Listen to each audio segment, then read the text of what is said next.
The following is a presentation of Tonganoxie Sports Live.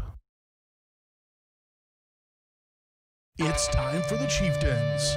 On your new home for Tonganoxie High School athletics, Tonganoxie Sports Live. Tonganoxie Sports Live is presented by Kansas Insurance, locally owned and operated. Learn more at kansasins.com. Also by Brothers Market, Community National Bank, Midwest Chiropractic Center, S&S Auto Body, The White Birch Agency Realty Executives, Physical Therapy Solutions, First State Bank and Trust, the Tonganoxie Recreation Commission, and Wizard of Paws. It's time for the Chieftains, right here on Tonganoxie Sports Live.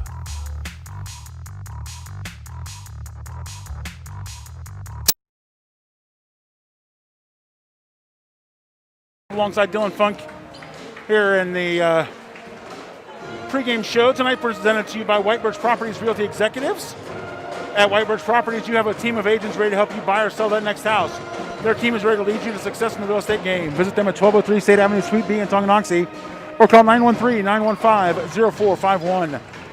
All right, we are set for a doubleheader tonight as we welcome the Pirates of Piper High School to Tonganoxie, take the short trip west on I-70. Tonight's a matchup of two teams with just a little bit different season so far. Pirates come in with a 3-1 record on the year, coming off of a loss, but again they open up the season with a 52-22 win over Ottawa, 43-37 over Layton North. Again, solid squad coached by Shane Stouts. Consistently in it. The Lady Chieftains, on the other hand, you had a hard-fought loss to Ottawa last time out on the 8th, last Friday, which we brought that to you here. What are you thinking about tonight's game? I think tonight it's all about just trying to, again, turn a new page, try to forget about the last game. We talked about the game before the winter break. It was a very bad taste in the mouth of the Lady Chieftains. Last time we saw them last Friday against Ottawa, the game was theirs to win. There were plenty of opportunities for them, but like we talked about before, just didn't capitalize on all of them, and in the end just fell short. It was a hard-fought battle all the way to the end, but they definitely need to bring that same mentality and step it up just a little bit, because this Piper women's team, and for years now, have always been kind of the cream of the crop, I should say, for the Frontier League. It should be a good game. It's going to be hard-fought. It's going to be physical, so bring your A game. Absolutely. Thank you for joining us tonight on Tonganoxie Sports Live. We're going to take a quick break and we'll be right back. You're watching Chieftains basketball on Tonganoxie Sports Live. To be successful on the field or the court, you need a quality team. To be successful in the real estate game, you need the team at White Birch Properties Realty Executives in Tonganoxie. Amanda, Brianna, and Joanna make up this team of like-minded individuals with the goal of making the home buying and selling process enjoyable and stress-free. The team at White Birch Properties is in it to win it. Stop by and put together your game plan at 1203 State Avenue, Suite B in Tonganoxie, or call 913-417-1007. At Kansas Insurance, we know one size doesn't fit all. In fact, our whole mindset is based on customized policies for you and your families. We're local, and we do what we do because we care about you. Think of us as brokers for your insurance needs. Working with Kansas Insurance gets you the award-winning service and attention to detail that only an independent agency can provide. All across Kansas, we're here to help you manage and plan for all types of risk. Contact a local agent today. Kansas Insurance. Local, independent, serving you.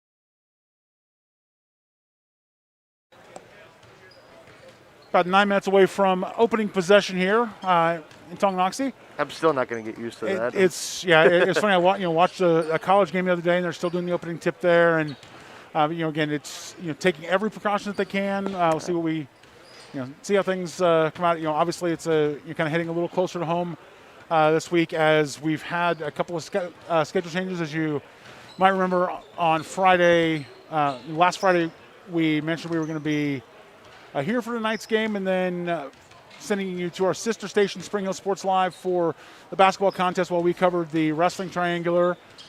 Well, yeah, and remember, in the age of COVID, no schedule is ever set, and because of COVID precautions, we are going to be off on Friday completely. The prearranged wrestling triangular is not going to be held for precautionary reasons.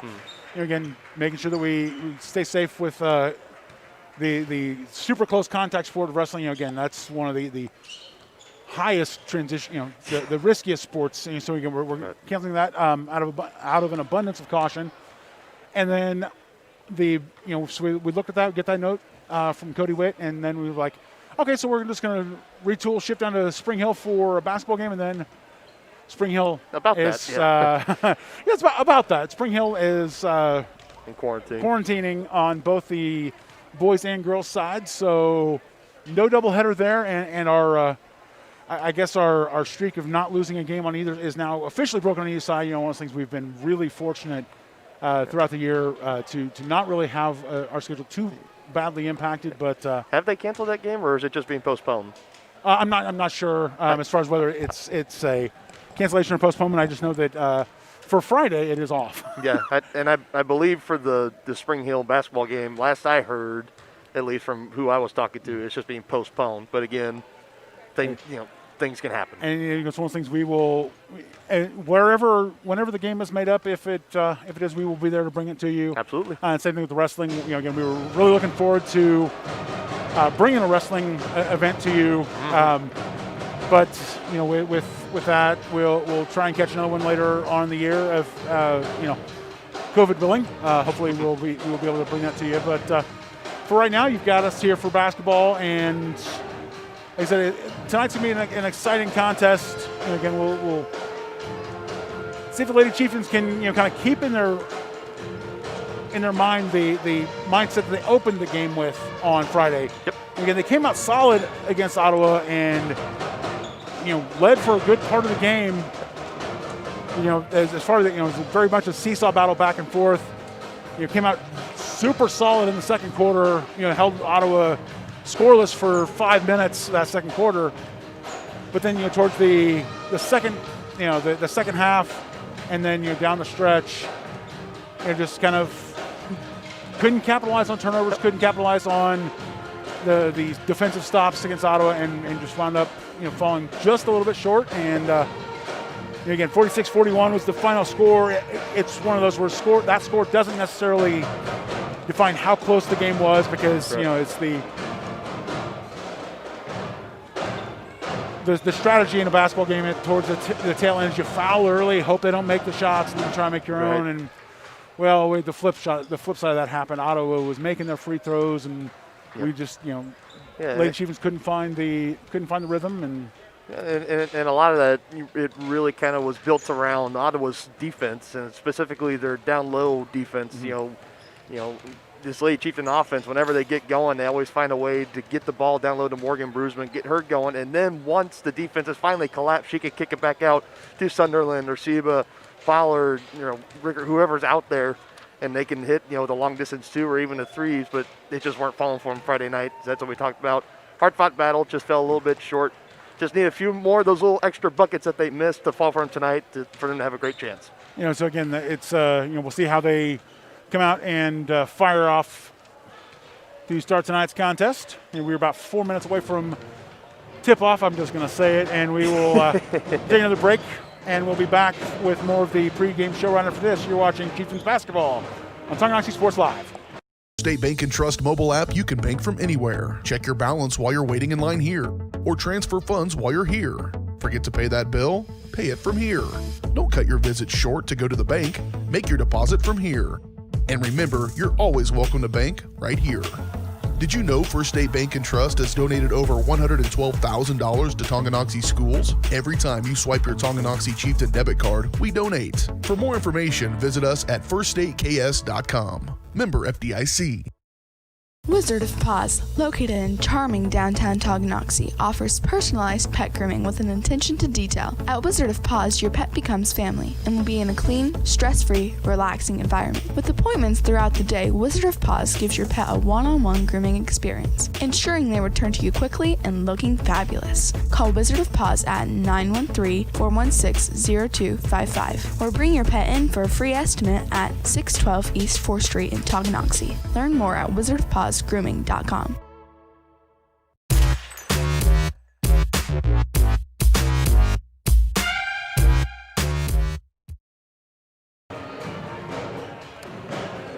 Welcome back to Tonganoxie High School. John Roshko alongside Dylan Funk, getting ready to bring you Tonganoxie Lady Chieftains versus the Piper Pirates. A pivotal Frontier League matchup heading into the tournament next 2 weeks from today. We're gonna. Is it 2 weeks from today? I think so. I thought it was next week. Next week, or it could be. It's in January. We can confirm it's in January at least. So, yeah, actually, yes, you are correct. I'm just again kind of a little off kilter here, but next Monday we will be back in action here, bringing you tournament play. We will stick with the Chieftains all throughout the tournament. No matter which gym the squads are playing in, we will be bring those games to you live here on Tonganoxie Sports Live. Can the girls get things started on Monday with a contest against Holton. Tip-off for that game is set for, so I bring up my calendar here. That game is set for a 6:30 tip-off right here from the main gym. And then follow that up the next day. The guys will also tip off against Holton at 6:30 on Tuesday. Then the way the brackets are drawn up, things get kind of crazy. Wednesday, it's going to be a early afternoon, kind of a rush hour start as a 4 p.m. tip-off for the contest against the winner, those whoever the Chieftains faces. Again, obviously the brackets. We'll publish the brackets on Tonganoxie Sports Live and TongaNation.org as we get closer. But again, we make sure you subscribe. Click that subscribe button, and it will get you all of those links updated. Guys will then be back in action on Thursday night. Quirk of the bracket, guys have the 6:30 tip on both their first and second round games. We'll see who they play. Then Friday, we've got if the girls win on Friday, we were going to be a 6:30 start. If they lose, it'll be a 4:30 or 4 o'clock tip, and we'll get things over going there. And then on the same thing for the guys. The win on Thursday, it'll be a 6:30 tip on Saturday, 4 p.m. otherwise.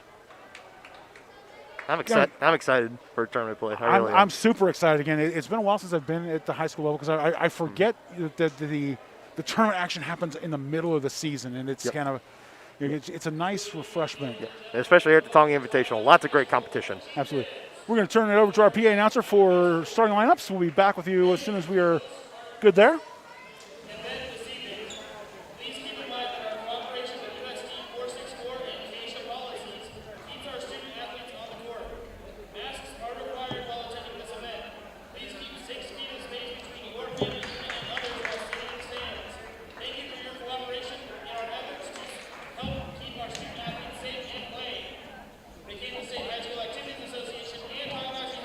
Encourage you to make good sportsmanship a priority at all times. Winning is for a day,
All right, starting lineups are in, as you heard, for the Lady Chieftains going with their season starters. Sunderland, Bruceman, Barnes, Seba, and Aaron. For the Pirates, Ryan Clark, Evelyn Vasquez, Jennifer Gobeau, Jessica Thomas, and Danielle Bruce.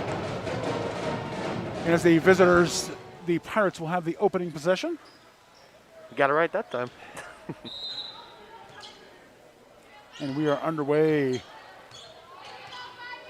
Vasquez directing traffic, kicks it right side, back out top. Drives off the glass and in.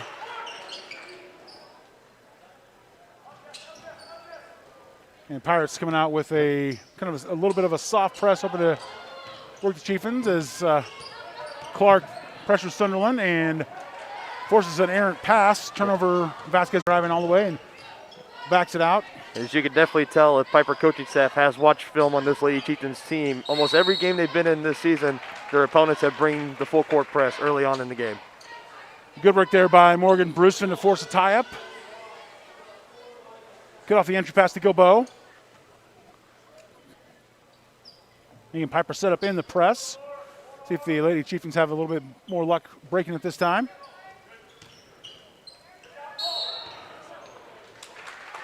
Bruceman trying to get through traffic and not successful as she lifts her pivot foot and is called for the travel.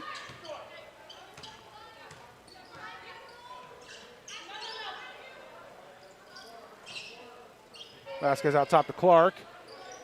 Right corner to Bruce. Her three-pointer off the mark. Bruceman comes away with the rebound. Fires to Aaron. Double team. Almost. Oh. Well, fortunate there is Vasquez gets a hand in, pokes the ball away, but I'm almost getting flashbacks to that Tongi Turner game where Turner had such the hardest time passing the timeline. Yes. Sunderland puts the ball on the ground, looks to dribble past Clark, makes it across the timeline, kicks out to Barnes. See this shot a little bit strong, and entry pass from Bruce, not on the mark. And Seba driving the opposite way. Swiped by Vasquez, and finally get a point out of those possessions as Vasquez in for the layup in the lane. Yeah, definitely not the start that Coach Loomis imagined for his squad. Bruce whistle for the foul there. Her first of the night. As they try to trap the Lady Chieftains on this near sideline, and feet weren't quite set. Barnes, top of the key, kicks to Seba left side, drives baseline, comes back out top to Sunderland.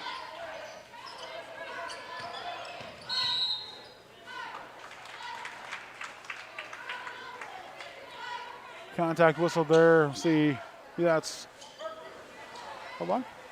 Clark with the hand check on the defense. 2 fouls in quick succession for the Pirates. Coach Stout kind of asking for some clarification from the officials, and It's always when you ask them nicely, they'll be more than happy to explain it to you. it's, yeah, when you're screaming and getting crazy, it's not always received so well. Not so much. See if it comes to Bruceman. Barnes. Pass to Seba almost picked off, but able to handle it. Out top to Sunderland, and that time she is whistled for the travel. It's kind of second time in a row where she's kind of caught the ball and kind of shuffled, and first time she got away with it this time. Officials spotted it and quick with the whistle. Clark. Whoa. Her shot rattles off both sides of the iron, and contact on the far side as Thomas and Seba are going for the ball. Seba a little slow getting up here. Looks like her head kind of caught the hip of Thomas, but shakes it off. And kicks that top to Clark. Vasquez drives, Comes left side to Clark. On the corner to Bruce. Bruce with the entry pass. Good pass. Nice feed to Gilbo, but shot no good. Third chance for the Pirates falls as Vasquez is able to clean up the miss from Bruce. That's something the Lady Chieftains got to try to eliminate tonight, those second, third chance opportunities. And Coach Loomis is going to take a quick timeout here, try to get his squad to regroup. And, with your double team there, the Chieftains are kind of trying to find a way out of that, but you're not necessarily, again, players that had already gone down court too much and, didn't really give an option. So, before the turnover happens, get that timeout called. Don't be afraid to take that. Just to make sure give your squad as much of a chance as you can. Good work by Coach Loomis to recognize the danger.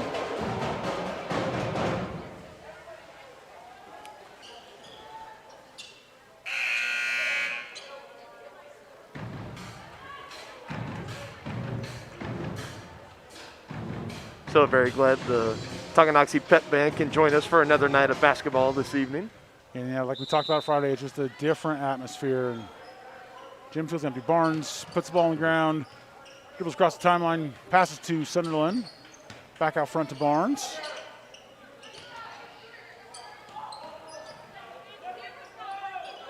Sunderland.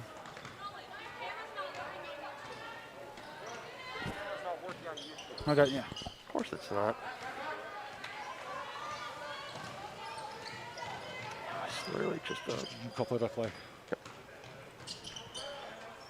Yeah, we've just been told we got some technical difficulties going on here, so my partner's going to fix that. I will take over the play-by-play calls here. And here's a good pass underneath, just a little short on the iron again. Another rebound by Piper. Long three. Aaron's going to take the three herself, short off the front iron. It's going to be taken in by Velasquez as she's coming fast and furious. Ball tip still recovered by Piper. Shot from the top of the key, no good. Another rebound collected in by Brusman. Looks like we are back up and running here. I'm going to have Dylan stick on the play-by-play while I double check and make sure we're good. Apologies for the little glitch there, folks.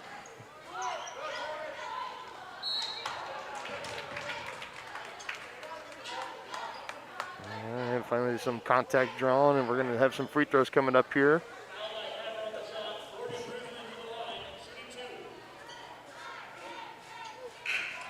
And with that foul, it's going to send Morgan Brusman to the free throw line for two to try to get the Lady Chieftains' first points of the evening. And while we're waiting for this next dead ball, looks like Rickard will be checking into the game.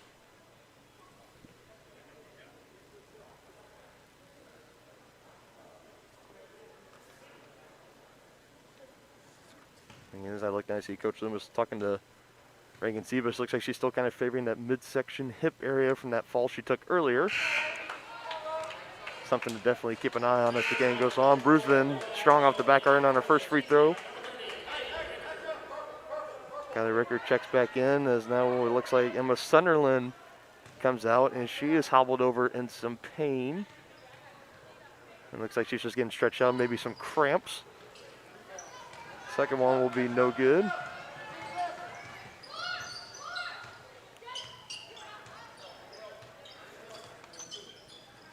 This is Evelyn Velasquez as she gives it to Clark. Clark dribbling around. She's going to give it back to Velasquez. Down low into Thomas. She's going to dish it out for the 2-point. No good there.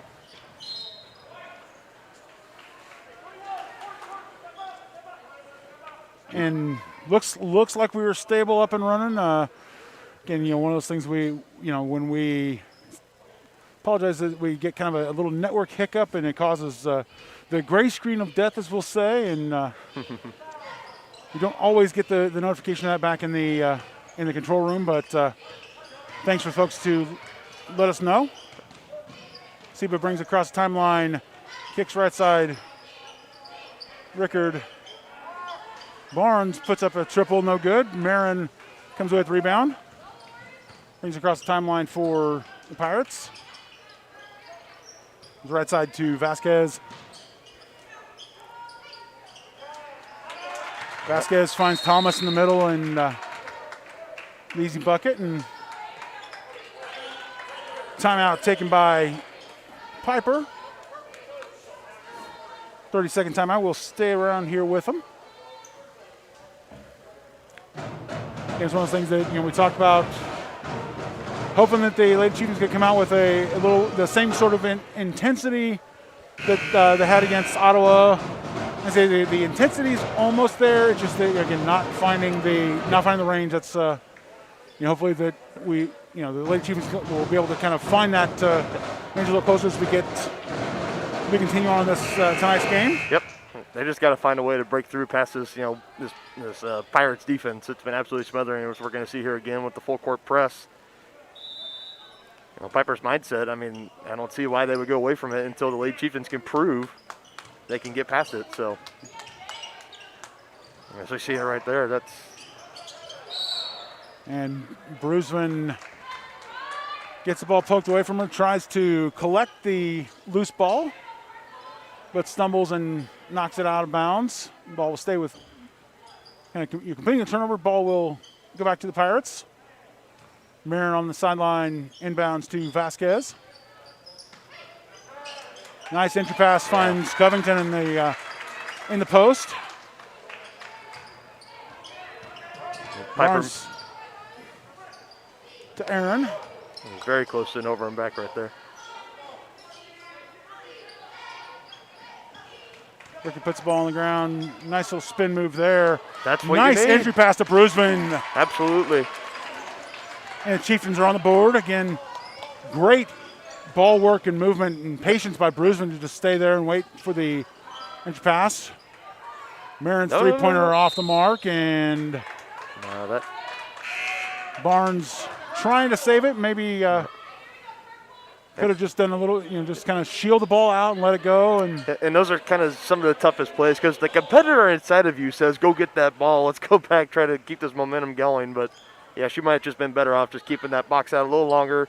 Would have been easy possession for Chieftains.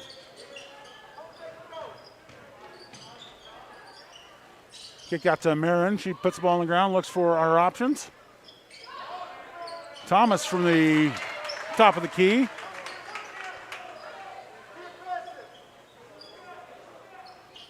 Kirkett inbounds to Brusman, gets the ball back. Passes backside to Brusman and across the timeline to Aaron. Hands off to Seba, a little bit of a slight fumble there, but keeps the ball. And then gets just muscled off by Vasquez, who converts the fast break layup.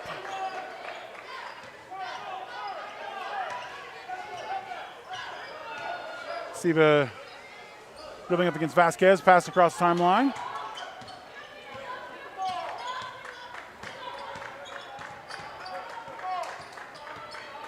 Aaron not able to take advantage of the screen, but hangs on to it.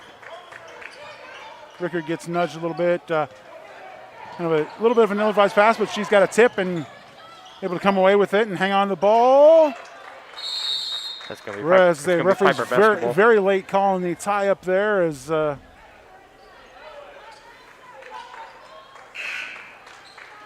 very, very, very active fans early on here on the defensive side for Pirates. Just been absolutely smothering the Lady Chieftains so far. Haven't been able to find an answer yet. Yeah, great work from Covington to, watch the pass, see it come, and get a hand in there, cut off the passing lane.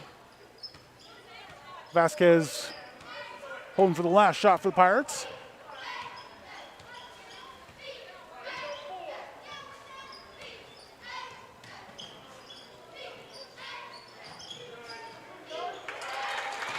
Nice work there by Thomas to find the entry pass as Gabot sinks bucket. After the end of the first quarter, score 17-2 in favor of Piper You're watching Chieftains basketball on Tonganoxie Sports Live. At Kansas Insurance, we know one size doesn't fit all. In fact, our whole mindset is based on customized policies for you and your families. We're local, and we do what we do because we care about you. Think of us as brokers for your insurance needs. Working with Kansas Insurance gets you the award-winning service and attention to detail that only an independent agency can provide. All across Kansas, we're here to help you manage and plan for all types of risk. Contact a local agent today. Kansas Insurance. Local, independent, serving you. With the First State Bank and Trust mobile app, you can bank from anywhere. Check your balance while you're waiting in line here, or transfer funds while you're here. Forget to pay that bill? Pay it from here. Don't cut your visit short to go to the bank. Make your deposit from here. And remember, you're always welcome to bank right here. Did you know First State Bank and Trust has donated over $112,000 to Tonganoxie schools? Every time you swipe your Tonganoxie Chieftain debit card, we donate. For more information, visit us at firststateks.com. Member FDIC.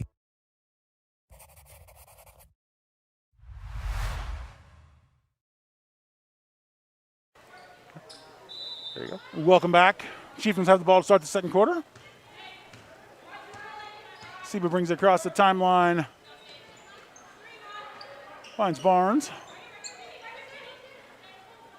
Bruce on top of the key, right side of Sunderland. Kick out top to Seba. She drives the lane, kicks out to Bruceman. Jumper off the mark, but she comes away with the rebound.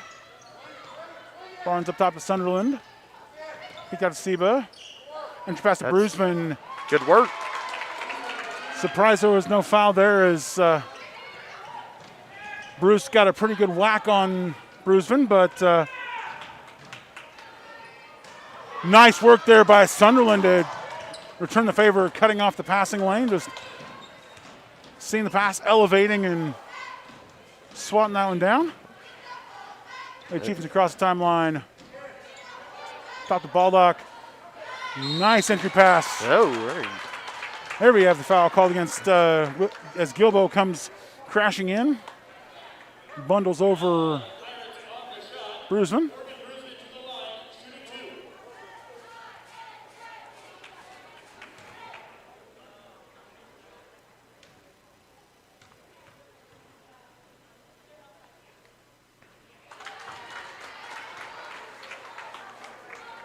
Nice.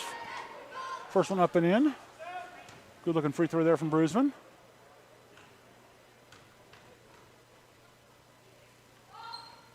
And second one, perfect. Same. Vasquez bringing the ball up court for the Pirates. Drives, kicks out to Clark. And 3-second violation called against Danielle Bruce. This is exactly the momentum swing that the Lady Chieftains really needed. A couple of points off turnovers is a huge thing, and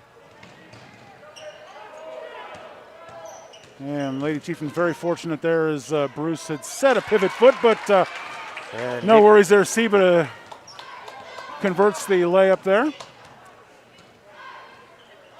Vasquez with a crossover, drives and finds lane.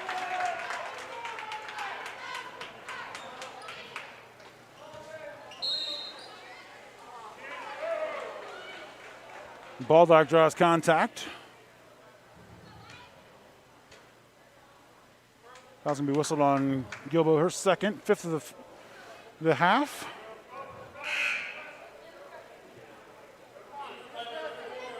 Lauren Marin's gonna check in as Gilbo heads to the bench.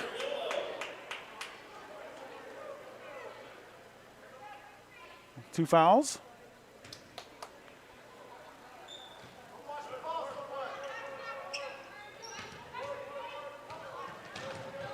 Barnes able to dribble across the timeline. Good work there by the Lady Chieftains. And she takes it to the hole. Again, the shots there take it. And Vasquez kicks out to Clark, puts it up for three. No good. Rebound tapped out. Yep. Aaron comes away with it, and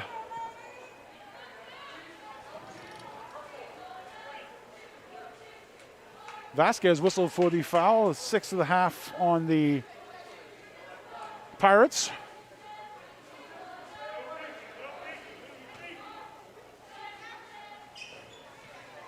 The Chieftains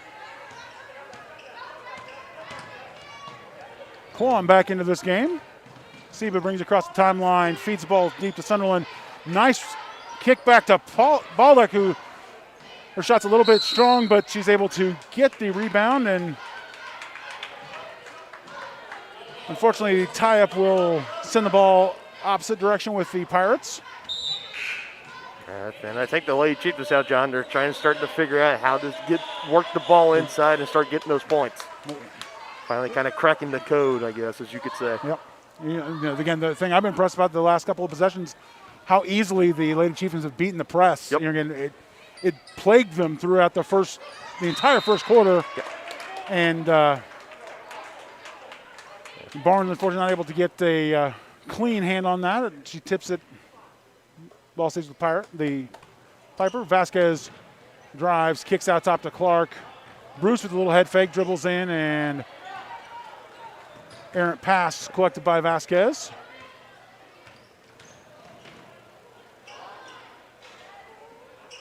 Vasquez with the unselfish play, but perhaps should have thought about that and taken it herself, as she comes away with the rebound, but gets tied up, and Lady Chieftains return the favor, forcing the turnover on the rebound.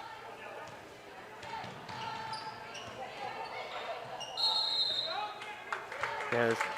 That time, Vasquez just right on the money, and flashing out of the backcourt to see the Barnes thought she had a beat, and then all of a sudden you see big flash, the purple flash in front of you, and get tied up. And that's just Vasquez being well aware of Ashley Barnes, maybe not the best ball handler on the court for the Lady Chieftains right now. Kicked out to Bruce. She puts up a jumper from the corner, good for two.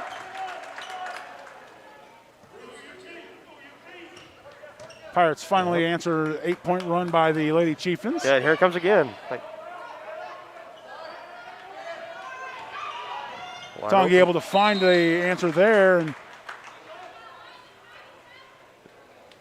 Brooklyn Lang's entry pass trying to get it on the post, just can't get around the Piper defender. Goes out for a turnover.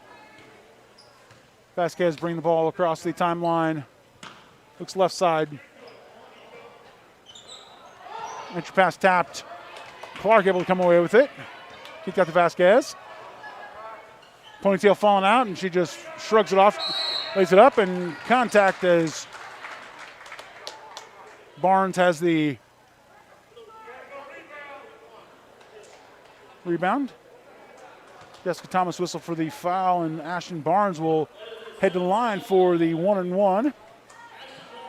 The 7th team foul for the Pirates.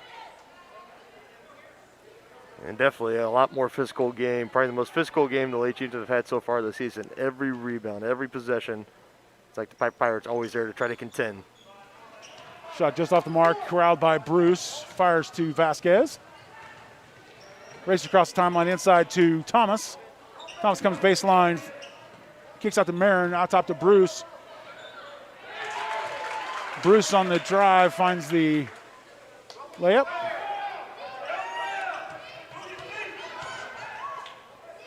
Great work there by the Lady Chieftains, and unfortunate there on the last pass as Lang just can't quite get a handle on it.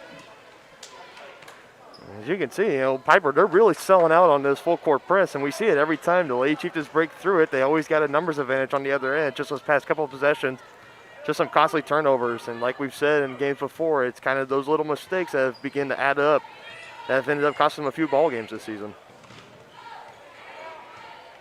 Vasquez brings it out top, kicks right side to Clark. Clark to Marin. Bruce on the left side. Fires cross court to Thomas. Shot off the mark, and Lang comes away with the rebound. Piper kind of backing off the press a little bit as the Chieftains seem to have figured it out. Yeah. Nice entry pass there. Hattie Baldock going to work, and Vasquez not waiting for anybody, man. She's just.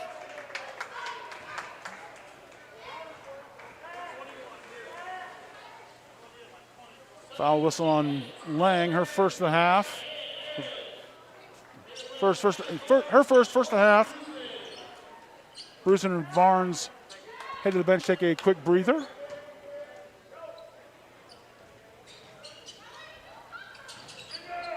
Vasquez's three-pointer off the mark. Seba comes away with the rebound and smartly switches the ball from her right to left hand and holds off the pressure. Shine Aaron, a couple of jab steps, thinks about it. Finds Baldock, kicks out to Rickard. Back into Baldock. There we go. Hattie Baldock going to work down low. Nice little in and out work there by Tonganoxie. Clark dribbles it across court, fires to Marin. Marin to Bruce.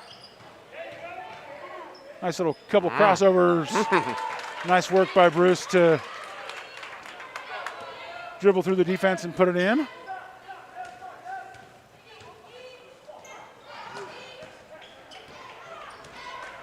Pass picked off. Clark finds Vasquez on the backside for easy bucket.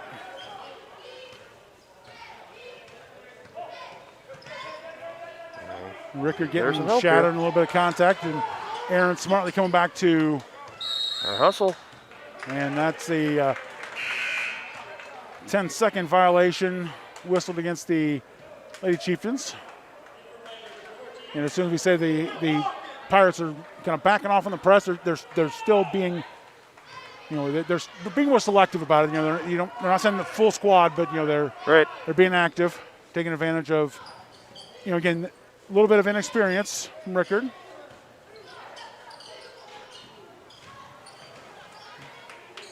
Again, not as Bruce draws contact, driving through traffic. Fouls whistle on Kylie Rickard, her first, second of the half.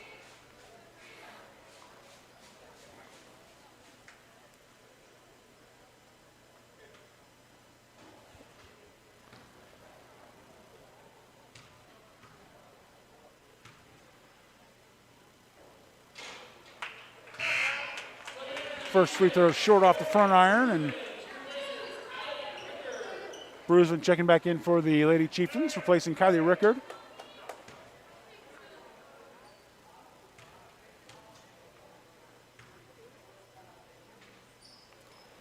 Second free throw, good. Bruisman finds Lang. She tries to go through traffic. Feed to Clark, a little strong. Nice block there by Baldock on the second chance bucket attempt by Bruce, and third chance off the mark, and Lady Chieftains come away. Kind of fortunate there. Finds Bruisman down low, back out top to Baldock. Her shot's blocked, but rebound tipped out by Bruisman. Aaron puts it up for three. Good. Rattles that one home. And a perfect little bucket there to try to end the drought.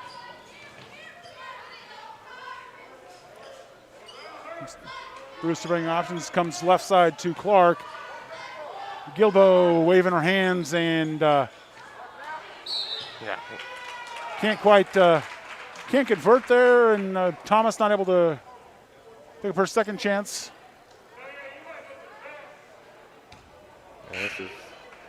This is definitely the part of the game. If I'm Coach Loomis and I'm really preaching as we're coming close here, 30 seconds to halftime, those second chance opportunities, second chance points for Piper. They've just been absolutely dominating on their offensive end in the paint. And almost any shot that goes up, it's always a purple jersey that always brings it down and try to put it back up again. Got to try to limit those. And, Piper does have a little bit of a size advantage on the inside. There's Lang.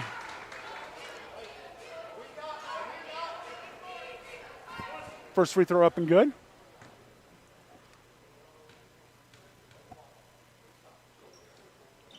Second one, St. Louis style. That high arching shot Vasquez bringing up holding for the last shot of the half for Piper.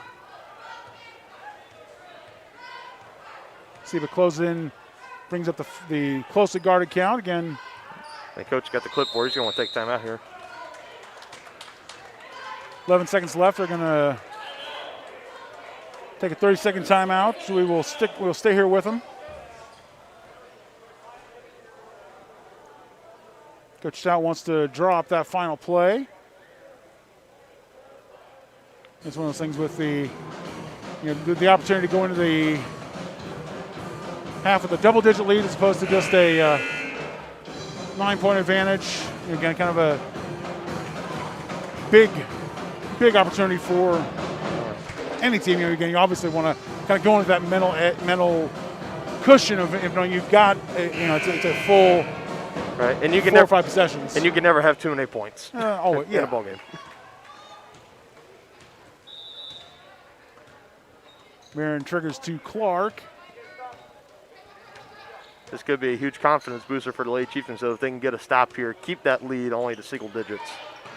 Clark puts up a three-pointer, well off the mark. Great work from the Lady Chieftains to get the defensive stop there on the Pirates. Ready to the half. Piper 28, Tonganoxie 19. We'll be back for the halftime show right after this. You're watching Chieftains basketball on Tonganoxie Sports Live.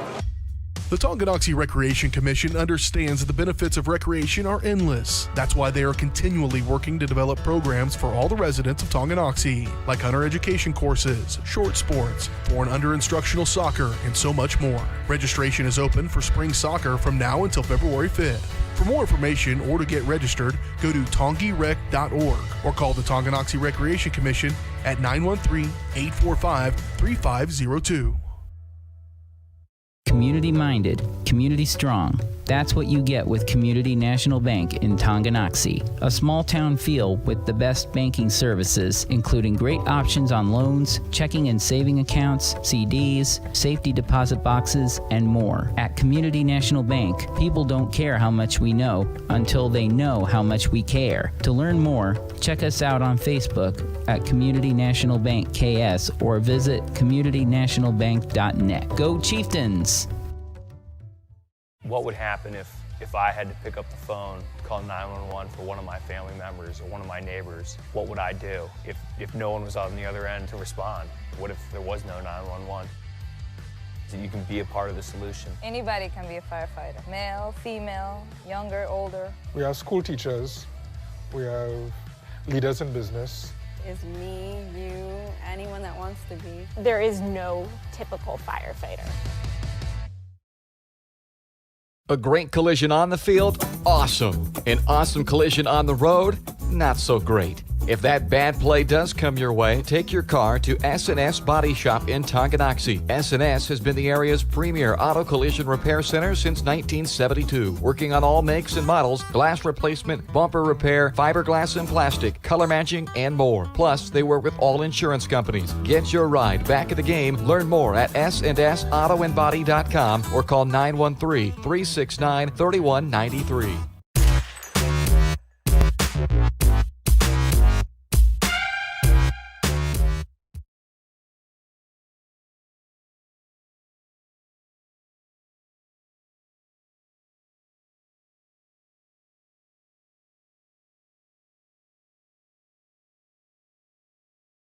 Community National Bank is a small-town bank with big-time capabilities. For a full range of banking services, visit Community National at 1203 State Avenue. God, my goodness.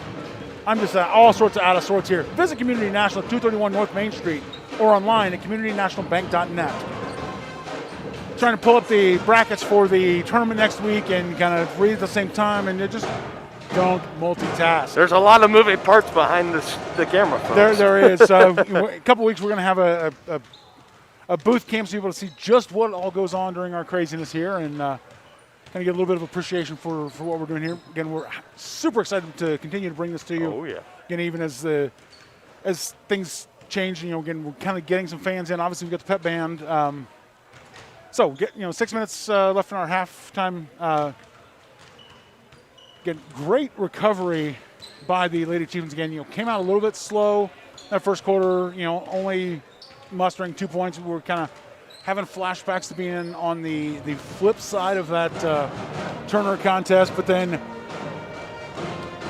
figured out how to break the press, did some, got some success, got some shots to fall. Had a nice little 8-point run there and narrowed the gap, brought it to within 9 at the half. And going to the locker room on that big defensive stop where, Piper called the timeout, drew up a play that they thought was going to work, and the Lady Chieftains were able to come out, answer it, cut down, all the angles, keep Vasquez from having an easy shot at the end, and that's just, great work for the Lady Chieftains. Coach Loomis has got a lot of good things to tell the squad at halftime. Yeah, it was definitely looking grim there from the start. I think you and I were both thinking that, and I was thinking the same thing as you are, flashbacks to that Turner game, except on the flip side. But definitely for sure, this team did a great job flipping the switch. Once they figured out the press, then they were able to get the ball down low really quick, get the easy points, and then that forced Piper to not sell out so much. On the press, Vasquez, she would take it upon herself, kind of go create some havoc on her own. So that's something that the Lady Chieftains definitely got to try to work on, find a way to contain that young lady. But yeah, when you look at the way that the game started to now when we're in halftime, only down by 9. It's definitely a lot of confidence. I'm sure Coach Loomis got to be really happy in this squad. A lot of momentum builders, a lot of things to be excited about here for the second half. Absolutely. And, when talking about Evelyn Vasquez, that's a young lady that's going to be going into the next level. Absolutely. She shows a ton of court awareness and great drive. To finally be able to solve the problem of how to play her, that's huge for Coach Loomis. Yep. Talk about the basketball tournament again. We're going to be back next week. We're bringing you tournament action mid-season. So kick things off at 4 p.m. in the East Gym here as Wamego takes on Olathe Northwest. 6:30 contest between Tonganoxie and Holton, which will bring that game to you. We'll be live on the air at 6 o'clock, kind of do our pregame show as the tail end of the Wamego-Olathe Northwest game goes. And over in the West Gym, Bishop Ward will take on Bonner Springs at 4, and DeSoto battles Eudora at 6:30. Winners of the first day's games will play on Wednesday in the East Gym. The winner of the first game in Tonganoxie will play at 4. The bottom half of the bracket will play at 6:30. Losers of those first round games will be over in the West Gym. Again, top half of the bracket at 4, bottom half at 6:30. And then the winners of Wednesday's, the Wednesday contest winners on Friday play at 6:30. Losers play at 4:30 again. We'll bring all that stuff to you as it comes closer. Yep. And we will always keep, I imagine, at least we will always have the bracket updated and posted on all of our social media and Talking Nation, just like you were saying. So in case you didn't catch all of that during that spat, we will always keep you updated. Absolutely. Yeah, again, just to solve the problem of not knowing when the broadcast is, click the red subscribe button at our YouTube channel. It'll give you a notification on your phone or your laptop whenever we are on the air, whenever a new broadcast is posted, and we will make it easy on yourself. Yep. Right there. We have the 3-minute horn. We'll take one last break, and we'll be right back for the second half. You're watching Chieftains basketball on Tonganoxie Sports Live. Wizard of Paws, located in charming downtown Tonganoxie, offers personalized pet grooming with an attention to detail. At Wizard of Paws, your pet becomes family and will be in a clean, stress-free, relaxing environment. With appointments throughout the day, Wizard of Paws gives your pet a one-on-one grooming experience, ensuring they return to you quickly and looking fabulous. Call Wizard of Paws at 913-416-0255 or bring your pet in for a free estimate at 612 East 4th Street in Tonganoxie. Learn more at wizardofpawsgrooming.com. So, what is love? Love is being independent. Love is dancing.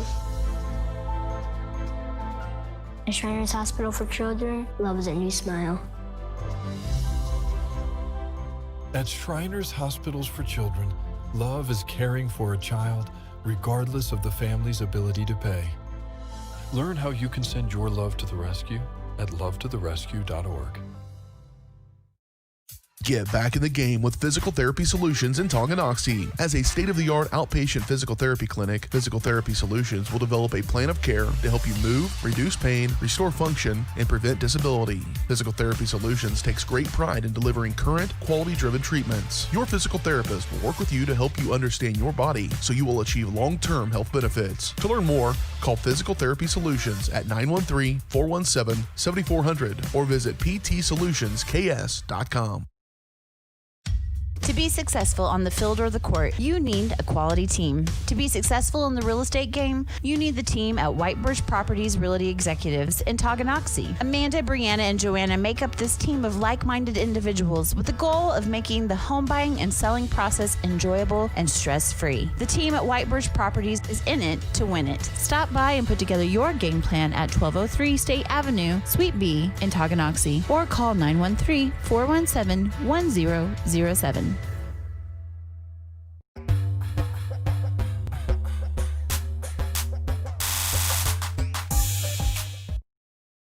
Go straight for it.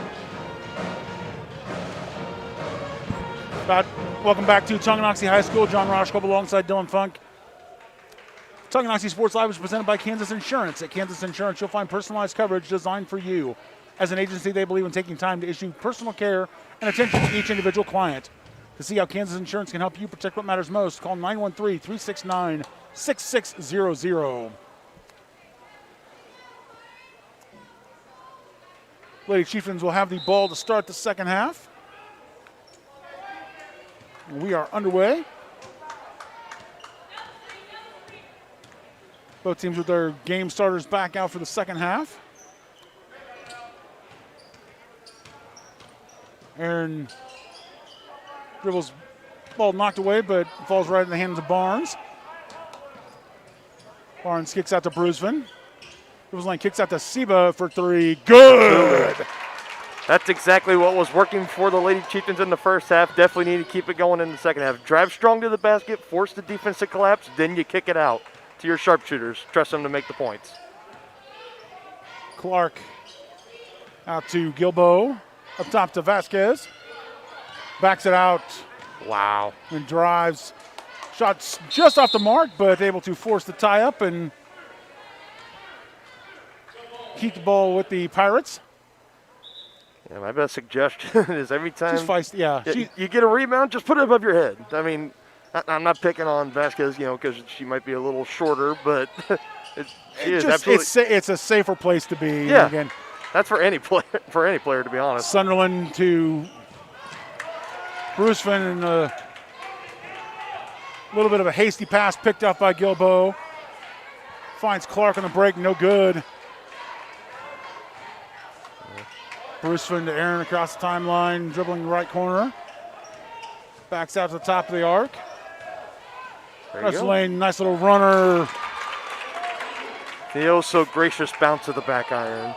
5-point spurt for the Lady Chieftains. Great way to start the second half. Gilbo drives the lane, loses the ball, and Barnes able to fall on it. And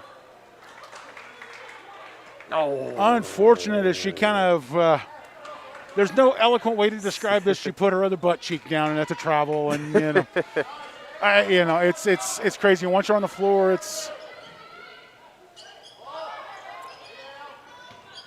kick out top to Vasquez. She drives and pops back out, sends it left side. Gilbo's shot short. Great box out there. Nice handles by the post player there. Bring the ball across the timeline. Still with it. Drives baseline. Kicks to Bruceman for the bucket. Sunderland picks up Vasquez across the timeline. Right to Thomas. And Thomas shuffles. And just like that, a 9-point halftime lead, now cut to 2. Lady Chieftains could take their first lead of the game here on this next possession. Bruceman coming hard against Bruce. Nice work by the Lady Chieftains to break the press. Get through the double team. Sunderland's entry pass picked off, and Again, nice work by Sieber to get a hand There up you and go. alter the path of the shot. Not necessarily a full block, but again, make Gilbo adjust her flight, and Barnesville puts it on the ground, drives in the center, kicks to Aaron. Good! And we are sorry for your speakers, folks. First lead of the game for the Lady Chieftains in stunning fashion. 10-0 run here to start the second half. Right side to Bruce, up top to Clark. Clark pressured, kicks out to Vasquez. Sunderland shadowing. Vasquez on the runner. That's stongy ball. Yes, sir. Patty Baldock checking in for the Lady Chieftains. Emily Sunderland's going to take a brief spell on the bench. Get a little breather. That'll be interesting to see if Piper will go back to kind of that full sellout on the press. Looks Gotta like give as her some help here, ladies. Now this is the Loomis getting the timeout there. boy, yeah, very fortunate there about again recognizing it just before the ball gets knocked away, and as you foreshadowed it, the Pirates getting kind of coming back, going back to that bread and butter. They kind of relaxed their press a little bit as the Chieftains kind of figured out a way around it. Yep. And now that they're trailing for the first time in tonight's contest, definitely going back to that hard press. Oh yeah, and I don't know, and of course Coach Loomis, he knows this squad way better than you and I do. I'm not sure in those press situations when you know the press is coming. If I want my post lady, I almost said postman, but post lady.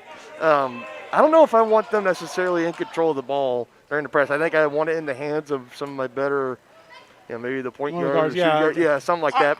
But I will say, for Ashton Barnes, she does have some good handles. Yes, Barnes has shown off some really good handles tonight. Yes, do not get me wrong on that. That was not a diss to Ashton Barnes whatsoever. Barnes thinks about going for a three, but finds Baldock. Draws contact. Foul's going to be whistled on Ryan Clark. First of the half, her second of the game.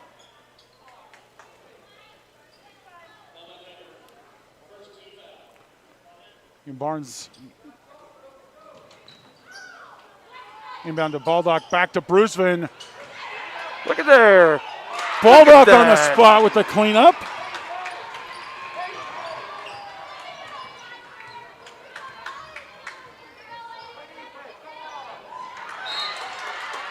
Is that now a 12-0 run? 12-1 answer so far for the Lady Chieftains.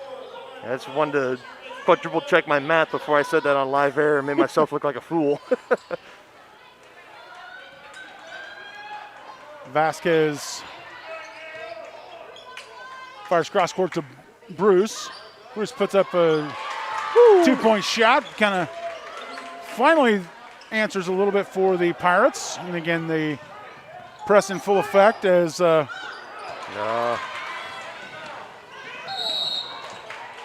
see if the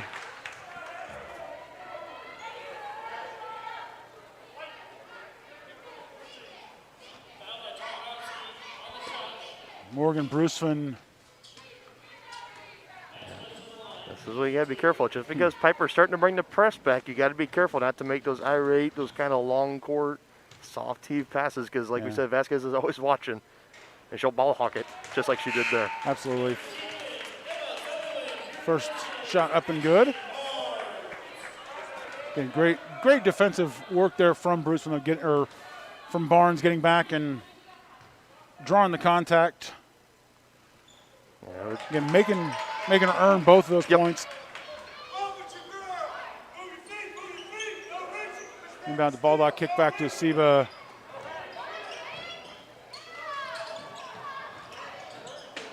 Oh my goodness. Oh my goodness. You can't draw it up any better. I say, you got to recognize talent when you see it, and then just put a little dash of luck. But Pirates. Heels were very, very close to the baseline there. And that was just a great hard play by Vasquez to get the ball in. And Cheyenne Aaron with the answer, though. You know, Vasquez making the great play on the Piper end, and Aaron coming down here and saying, hold my Gatorade. Watch this. Step back. Here again, here's that problem we had talked about in the first half, those second chance opportunities.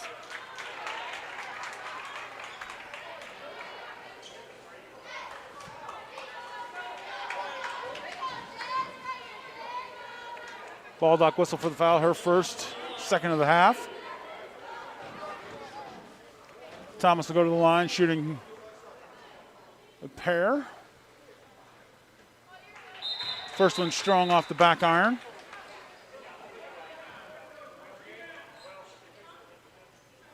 Had a little bit of a stoppage as the scorebook operator for the Pirates has some questions.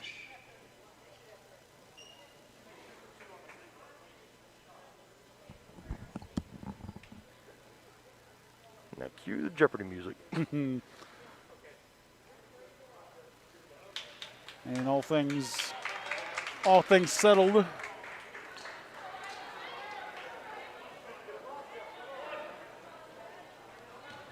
Thomas steps the line for her second.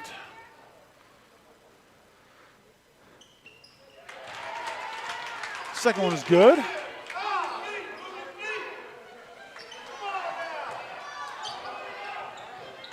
Perfect.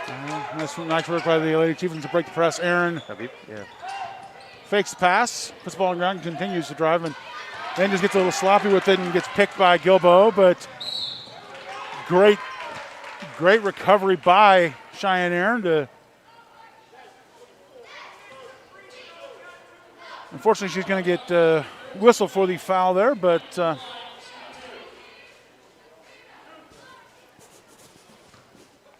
send Gilbo to the line.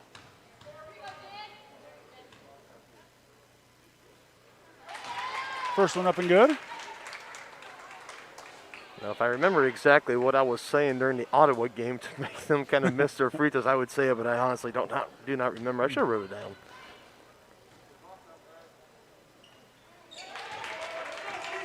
And second one up and good.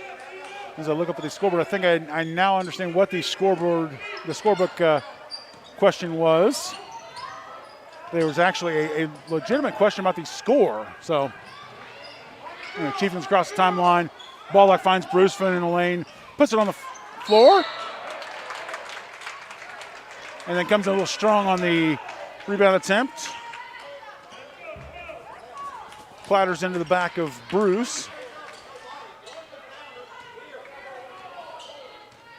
Coach Loomis wondering why some of those calls haven't been made on the opposite end of the court. Vasquez brings it across for Piper.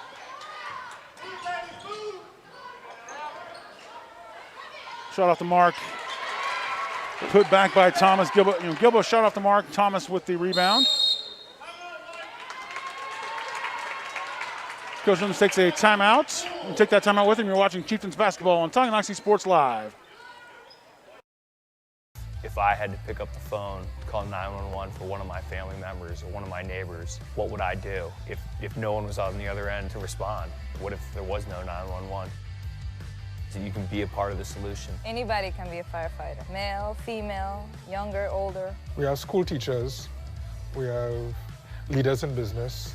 Is me, you, anyone that wants to be. There is no typical firefighter.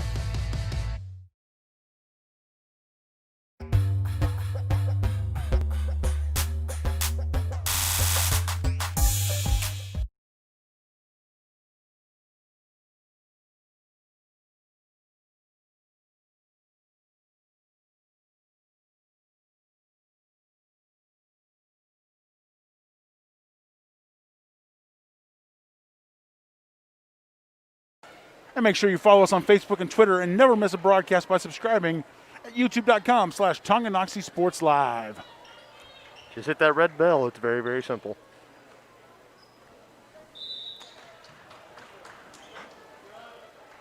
Ball inbound at Seba.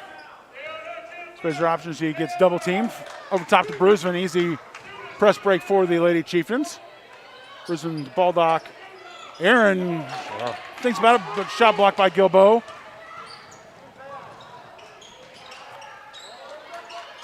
Gilbo had to reset on the entry pass, is a little bit low. Vasquez driving the lane, draws contact and sinks basket.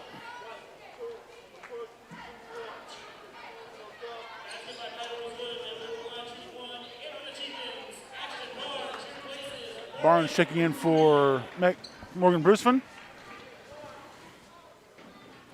Baldock whistle for the foul, her third. Fifth of the half for Tonganoxie. Vasquez finishes off the three-point play.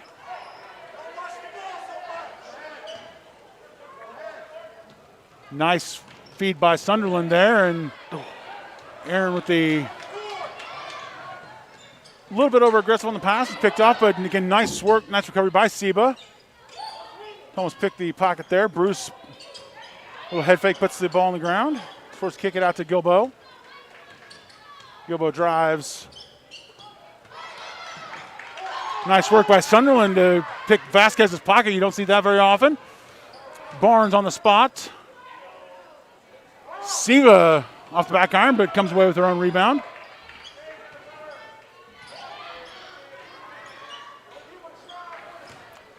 Barnes' effort rims out, and Vasquez brings the ball across the timeline for the Pirates. Thomas drives the lane, draws contact on the shot.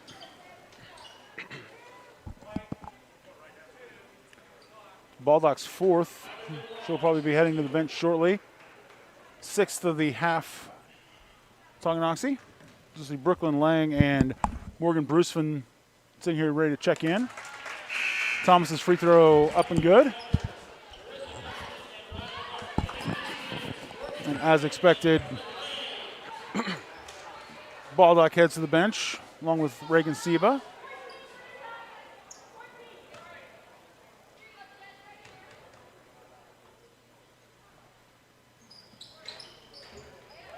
And Thomas hits the second of her free throws to stretch the lead back out to 8. Timeout taken by Piper. We'll take that with him. You're watching Chieftains basketball on Tonganoxie Sports Live. Everybody can make something, because I think everyone has a spark of creativity, and the reason that I have to keep making is because I don't think my life would be as fulfilling without it. If you make things yourself, that means you're not cowering in fear. You're out there taking chances. That, I think, is my way of saying I love you to the world. All right, now I want to hear why you make. Share your own Why I Make story today. Visit whyimake.org.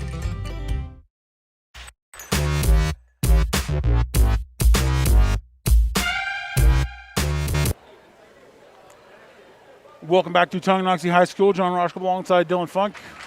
47.9 seconds left in the third quarter. Lady Chieftains came out strong to open the second half with a 12-point run and had a very short lead. Then Piper kind of recovered a little bit and has stretched out to a 10-point advantage. I guess at 8 going into the break, but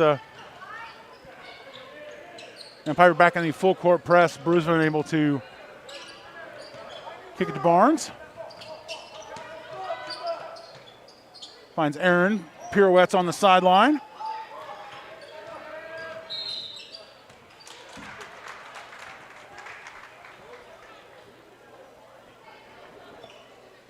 Brooklyn Lang draws contact as she's driving to the baseline. That was whistle on Vasquez, her second. Second of the half for Piper. Sunderland flashes out top, collects the inbounds. Draws the screen and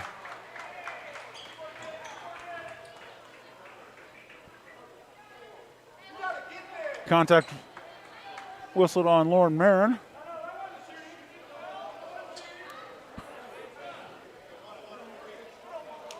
Holy, oh my goodness. Okay, you know how we normally say that the referees are down there for a reason? I'm not so sure that this one is, yeah.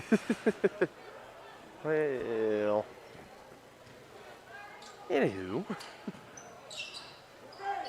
Nice inbound by Sunderland, coming over the top to find Barnes. Kicks out to Brusman. Brusman drives, puts it up a little strong.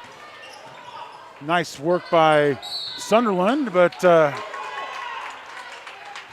she taps the ball to Brusman, kicks out to Barnes. Barnes shuffles her feet on the collection for a turnover.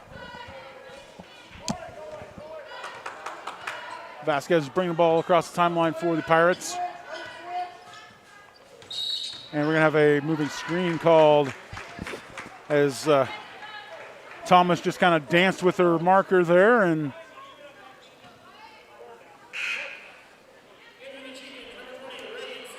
Reagan Steva checks back in, give Sunderland a breather.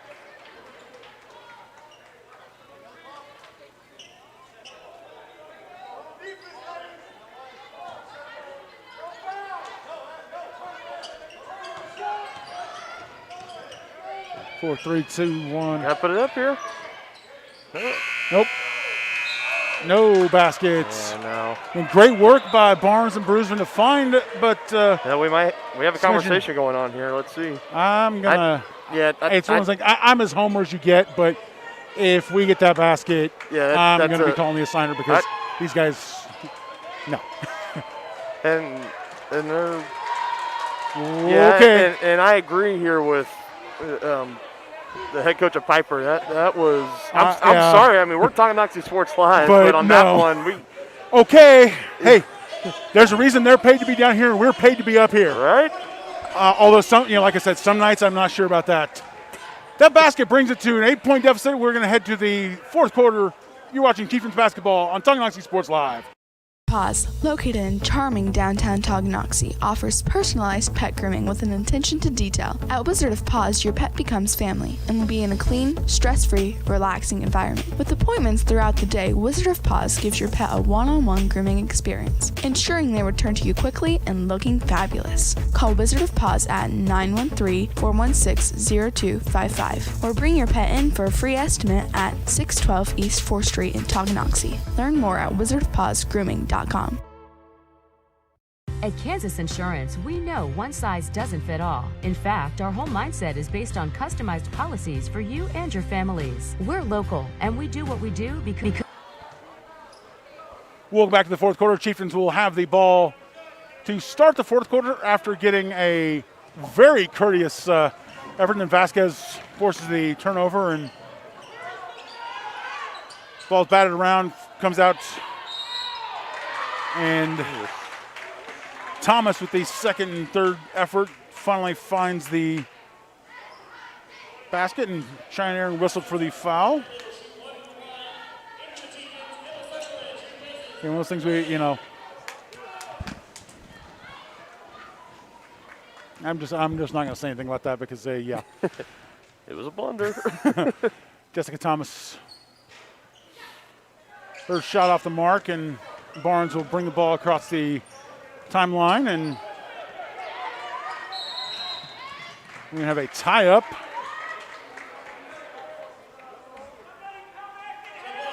Forces the turnover, but at least it gives the Lady Chieftains an opportunity to get back and reset.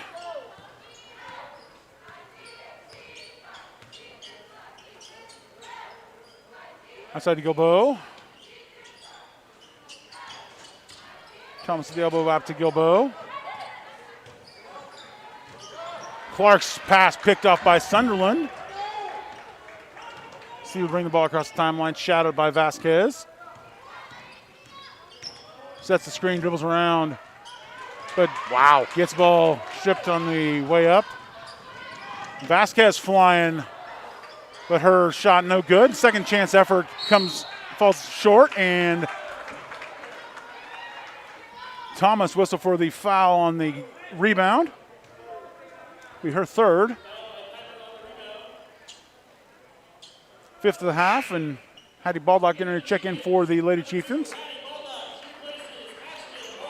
Ashton Barnes will take a breather real quick.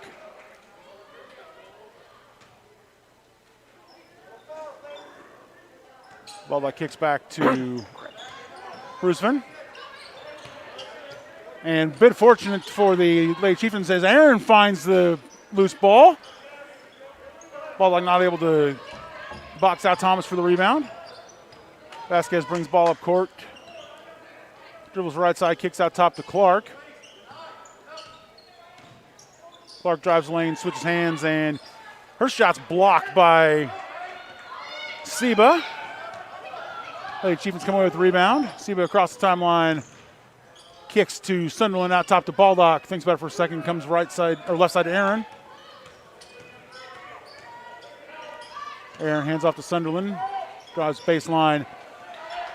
Contact, trying to drop the ball to Brusman. Turnover, and Thomas hands off to Vasquez, brings up court.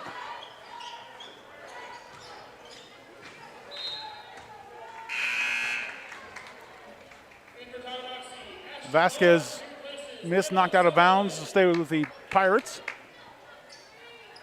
See if the Chieftains can take advantage of the cold spell by the Pirates. Again, they've kind of struggled from the floor for these first 2 minutes. Bruce's effort too strong. Clicked by Gilbo, kicked out to Vasquez. Vasquez puts it up for three. Long, easily brought down by Brusman. Might be the easiest rebound she'll have all night. Hands off to Seba, drives the lane. Good. Reagan Seba strong on the drive there. Clark drives baseline, comes up short, and Bruce with the putback, and she draws contact. And that was Hattie Baldock's fifth foul. 8th of the half, whistle into the Lady Chieftains.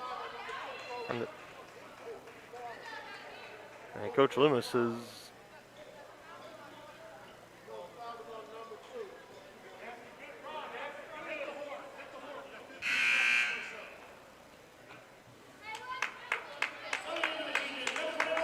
I don't think he agreed there with that call. As we saw him holding up the four fingers to the official saying, I thought that was 4, but I think they were trying to argue that the foul was on Cheyenne Aaron and not Hattie Baldock, but in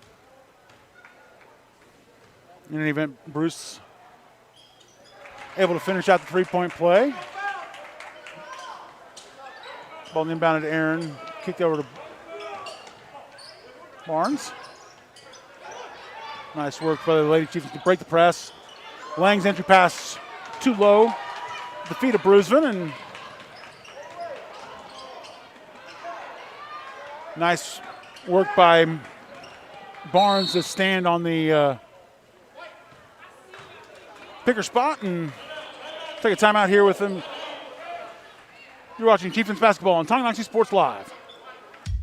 The Tonganoxie Recreation Commission understands that the benefits of recreation are endless. That's why they are continually working to develop programs for all the residents of Tonganoxie, like hunter education courses, short sports, 4 and under instructional soccer, and so much more. Registration is open for spring soccer from now until February 5th. For more information or to get registered, go to tongirec.org or call the Tonganoxie Recreation Commission at 913-845-3502.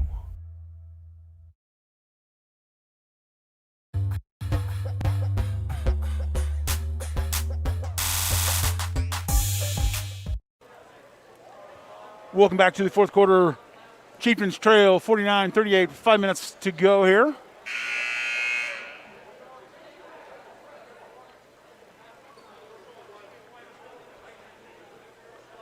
Coach Loomis talking to the squad here, trying to inspire the Lady Chieftains to keep their heads up, keep fighting strong. Again, they've broke out strong to start the second half, and okay, Mike. Why? Okay. I'm done. Chieftains inbound the ball from the sidelines after a make on the free throw, so, what do I know? And we still got one more game to go tonight. Oh, my goodness. Can't you tell we're excited? Because we are super Ashton Barnes excited. Kicks to Kylie Rickard is called for the travel. So I'm pretty sure they haven't changed that rule at the high school level to allow the advancement, but hey, what do I know? Vasquez brings the ball across the timeline for Piper. Comes right side to Clark. Clark's pass a little strong, but able to be collected. Vasquez drives the lane, too strong. Bruisman comes away with the rebound. Hands off to Rickard. Back to Bruisman. And Barnes across the timeline.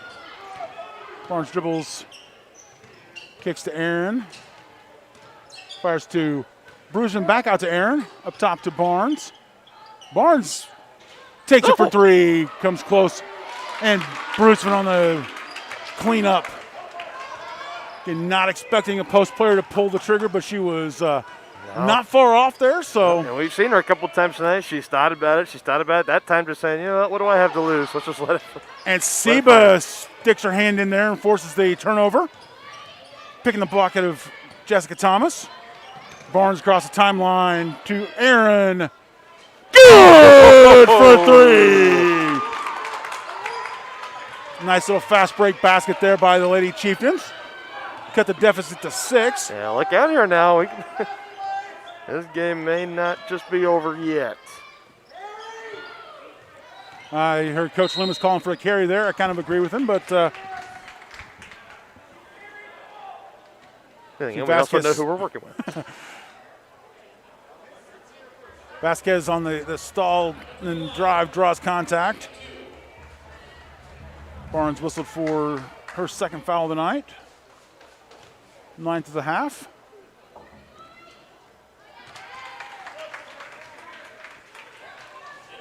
Worth noting for the rest of this fourth quarter, Piper will be in the 1-on-1 bonus.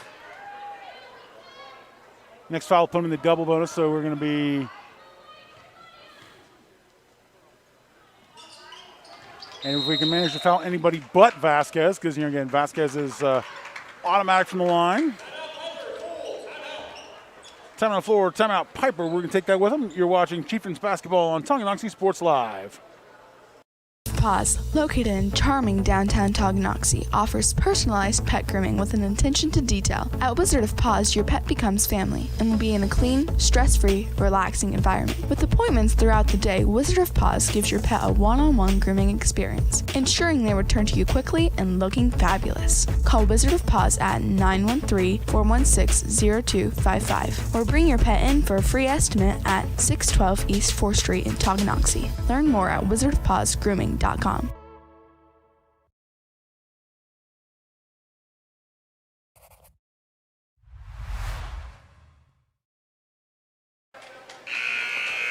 Welcome back to Tonganoxie High School. Tonganoxie Sports Live is presented by Kansas Insurance. At Kansas Insurance, you'll find personalized coverage designed for you. As an agency, they believe in taking time to issue personal care to each individual client. To see how Kansas Insurance can help you protect what matters most, call 913-369-6600. And this time after the timeout, Tonganoxie is going to have the ball on the baseline. The full motion. He even Hey, said. you know. Woof. Again, as Piper's kind of settled off of the press in the closing minutes of the game. She's going to get one tonight. As Ashton Barnes pulls up from 3 and just a little bit off the mark. Gilbo kicks to Vasquez in transition. Up top to Marin. Right side to Thomas. Thomas to Vasquez, almost picked off by Seba. And Barnes picks off the entry pass. And see if we're going to call that. Exactly. That's what I was. As soon as I saw the contact there, I was waiting for the whistle. Marissa Covington whistled for the foul as she nudges Barnes out of the way, keep her from collecting the ball. I don't know. You think Chieftains turnover. I guess you know better than me, John. Was there a foul there? Because I don't know. To me, that looked pretty. No, 32 Covington knocked. I mean, just push out both hands. Okay. Kind of knocked Barnes out of the way to keep her from getting the ball. And gotcha. I mean, again, I was standing right here on top of it again. Yeah, you had the better vantage point there. But then, unfortunately, Rickard coughs up the ball with Vasquez. Nice entry pass by Gilbo. Finding Gilbo on the block. Piper stretches back to a 10-point margin. Vasquez knocks the ball away and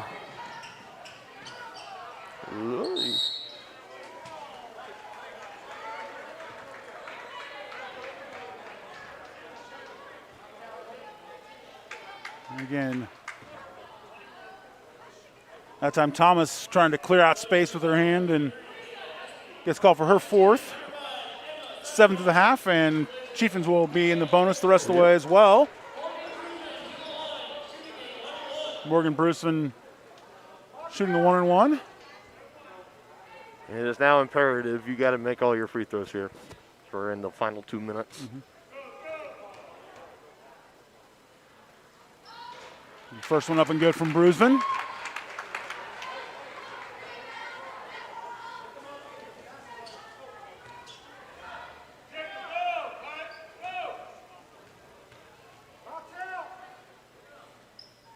Second free throw good as well. Piper inbounds to Vasquez, and don't expect to see her cough up the ball anytime soon because, again, Chieftains want to make sure that they don't foul a great free throw shooter, and that does not describe Vasquez in the lead. She's solid. Marin dribbles the top of the key, shadowed by Aaron. And a little much mustard on that pass from Vasquez as Gilbo had already committed and can't quite come away with it. Chieftains will have the ball with 1:40 to go. And no press from Piper either. Get back setting up on defense. We want to protect that 8-point lead. No reason to let Seba sees the option, forces it a little bit. Vasquez, nice body out by the Chieftains to keep Vasquez from the easy conversion. Aaron across the timeline finds Barnes. Barnes puts the ball on the ground after a little head fake. No. And pass picked up by Bruceman. For Gilbo for the bucket. Chieftains force the inbound, the entry pass a little bit too much traffic there. Still chance down by 10 with under a minute. Seba, the jumper, draws contact. So her shot is off the mark. Vasquez whistle for the foul, her third. 8th of the half for Piper.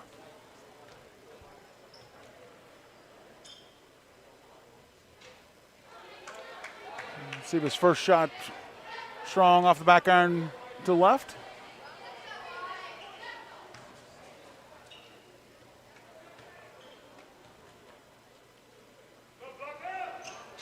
And second one rattles home. 9-point deficit as Vasquez gets the ball. Seba shadowing pass deflected slightly, but comes into the hands of Gilbo. Vasquez able to dribble through traffic and turns around and backs out to the top of almost to the timeline. And trying to run as much time off the clock as possible. Pass to Clark, 24 seconds. Fires out to Bruce, and they're just gonna, it looks like the Pirates are just gonna successfully run the clock out as it's handed out to Vasquez. Vasquez runs a loop back out to the circle, and 5 seconds to go, and Coach Loomis calls out the dogs, and that's the end of our first contest. Lady Chieftains fall 55-46 to Piper. Again, Nate, great comeback effort by the Tonganoxie Lady Chieftains, and definitely, again, something you can take inspiration from going into tournament action next week, and we'll see how Coach Loomis gets his squad fired up for that. And yeah, I mean, it was definitely, the game at a lot of points looked like it was well out of reach and not a lot of hope for the Lady Chieftains, but they always found a way to kind of get a little bit of rally going here and there. never going down without a fight. That's Coach Loomis's squad. He's never just couldn't quite get over that hump to cut it down to a 2-possession game, but great work by the Lady Chieftains. We're going to take a quick break, and we'll be back. Some more post-game thoughts right after this. You're watching Chieftains basketball on Tonganoxie Sports Live. Collision on the field, awesome. An awesome collision on the road, not so great. If that bad play does come your way, take your car to S&S Body Shop in Tonganoxie. S&S has been the area's premier auto collision repair center since 1972, working on all makes and models, glass replacement, bumper repair, fiberglass and plastic, color matching, and more. Plus, they work with all insurance companies. Get your ride back at the game. Learn more at snsautoandbody.com or call 913-369-3193. Number one, obviously, is safety. We definitely call 811 to find out if there are any buried lines, fiber optic, whether it be telephone or pipeline or anything. Don't take a chance. Don't think you know and say, well, I don't remember anything being put in there. Call 811 and make sure that that's identified, that there isn't something there before you make that crossing. Because in the end, we want everybody going home.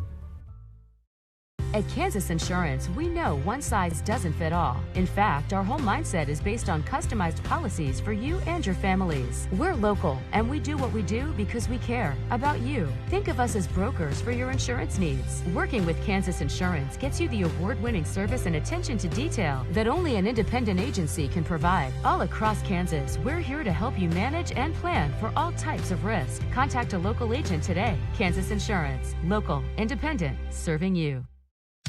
To be successful on the field or the court, you need a quality team. To be successful in the real estate game, you need the team at White Birch Properties Realty Executives in Tonganoxie. Amanda, Brianna, and Joanna make up this team of like-minded individuals with the goal of making the home buying and selling process enjoyable and stress-free. The team at White Birch Properties is in it to win it. Stop by and put together your game plan at 1203 State Avenue, Suite B in Tonganoxie, or call 913-417-1007.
Back in the game with Physical Therapy Solutions in Tonganoxie. As a state-of-the-art outpatient physical therapy clinic, Physical Therapy Solutions will develop a plan of care to help you move, reduce pain, restore function, and prevent disability. Physical Therapy Solutions takes great pride in delivering current, quality-driven treatments. Your physical therapist will work with you to help you understand your body so you will achieve long-term health benefits. To learn more, call Physical Therapy Solutions at 913-417-7400 or visit ptsolutionsks.com.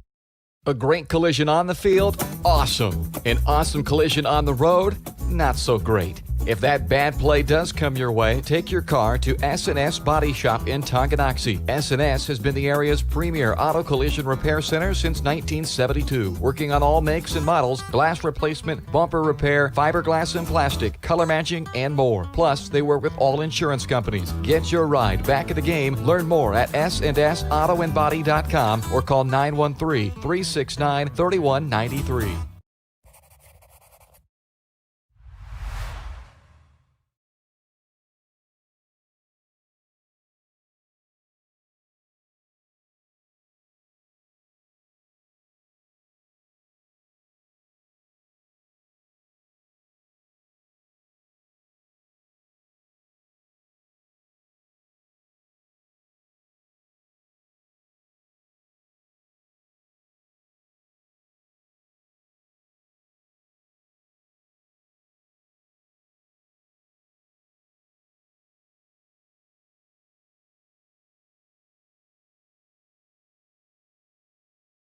"12 minutes away from tip-off here, the second half of our doubleheader.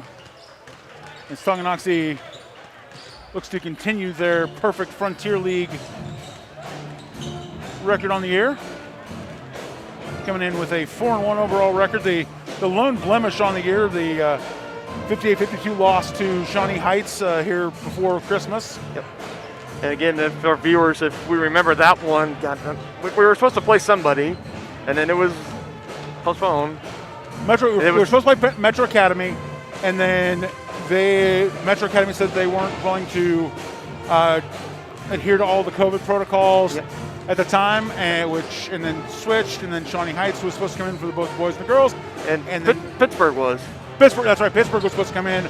That's right. Pittsburgh was supposed to come in for both boys and girls, and then Pittsburgh had something else come up, and then all of a sudden, the girls' game was canceled. Shawnee Heights came in for the guys, and it was definitely one of those this is really 2020 type of schedule moments. It was absolutely craziness, and again, even going back to that game, it was a well-fought game.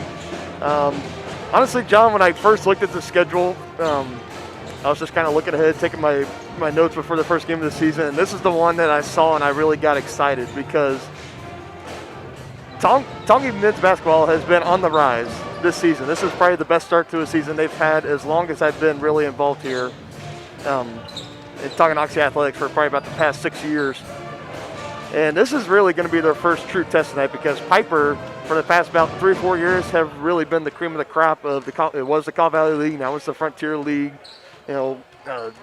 If my memory serves me right, and please if somebody hears this and if I say it wrong, then correct me. But I believe Piper, it was 2 years ago, won the state championship in basketball, and then 3 years in a row they've been in very strong contention. I believe the year before they won it, they lost in the finals, and then of course last year, they were well on their way from winning another one, and then of course all the COVID madness happened, had to cancel the postseason tournament. So this is going to be a very, very great contest tonight. It's going to be a lot more of like what we saw in the first half. This Piper squad, both teams are very, very physical. So, if I'm Tongi, you just got to, you got to strap up. You got to be mentally tough, physically tough, and get ready to go to war because this Piper Pirates team is very, very great. And like the old Nature Boy Ric Flair, for all my wrestling fans out there, to be the man, you got to beat the man, and that's exactly what the Chieftains got to do tonight.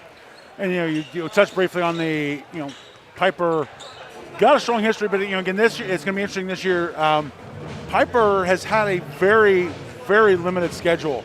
As we look at the the schedule, Max Preps, they're coming in just with a 2-1 record. They've played 3 games on the year so far.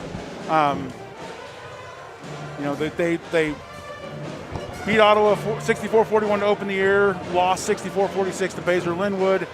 and then kind of romped all over Baldwin to start the new year, 70-37. But again, they've only got 3 games under their belt, so we'll see if the one of the things we talked about at Atchison, I believe it was, because it was their season opener. Tongi already had a game under their belt. Again, the kinks in the offense, a lot of the things that Atchison wasn't quite up to snuff, where Tongi was kind of more settled in. Again, with a team with as much talent and experience as Piper, I don't think that's going to be a problem. But hopefully the Chieftains will kind of be able to capitalize on some of that. And the other thing, we talked about that contest against Shawnee Heights. Chieftains led most of that contest, but then we've touched on it in multiple broadcasts. Tonganoxie's just got to finish. One of the things that the Chieftains have kind of struggled with is they get out, they kind of coast a little bit, and then they can't kick it back into gear when they need to. And hopefully the Chieftains won't be plagued by that tonight. So and if last Friday's game against Ottawa was any indication, they might have just clicked it back into shape over the winter break, and Coach Jones has got his squad peaking at the right time. And again, as we talked about going into tournament play, we talked about the girls' side of it, how this game tonight is going to go far and well into preparing them for the tournament play next week. Same thing for the boys tonight. Win or lose, this is going to be great competition and a great kind of tune-up before tournament play next week in the Tongi Invitational. Absolutely. About 7 minutes left for our starting lineups to get in the book, and we get underway. Take one more break here. You're watching Chieftains basketball on Tonganoxie Sports Live. Chiropractic Center in Tonganoxie is ready to get you back to being the active, energetic person you want to be. Midwest Chiropractic offers a friendly and caring environment with the most comprehensive care for your chiropractic, rehabilitative, and fitness needs. Dr. Robert Shook and Dr. Daniel Haug at Midwest Chiropractic Center care about your health, and their approach to care proves it. To schedule your appointment, call 913-369-0022 or visit them at mwchiropractic.com. Shop local and save at Brothers Market in Tonganoxie, where we treat you like family. Brothers Market has great everyday deals throughout the store. Enjoy fresh cut steaks from the meat department, the freshest fruits and vegetables from the produce aisle, and savor the flavors from the bakery. Check out their weekly ad to get the best deals on what you need. From apples to aspirin, Cool Whip to cool crisp lettuce. Brothers Market, open daily. Learn more at shopbrothersmarket.com.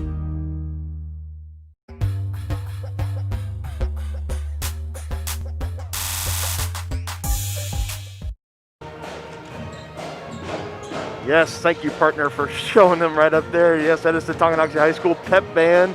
And again, as we've said before in earlier broadcasts, it is so nice to kind of have them here with us for the first time. Well, this is actually the second time, but second game of the season. They were kind of absent during the December part of the season. They're now here, spread out, kind of. I believe that is probably about half of the band. I think what they do is they do one half of the band plays the girls, and the second half plays the boys.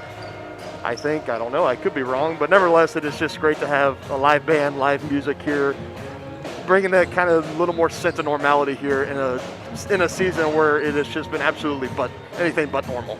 Absolutely. Again, there's a special feel that you get from having a live pep band, and again, limited crowd, but still live crowd noise. It's one of the things I touched on. I worked a UMKC game where had piped-in crowd noise, and music was provided by DJ just because UMKC doesn't have a pep band, but the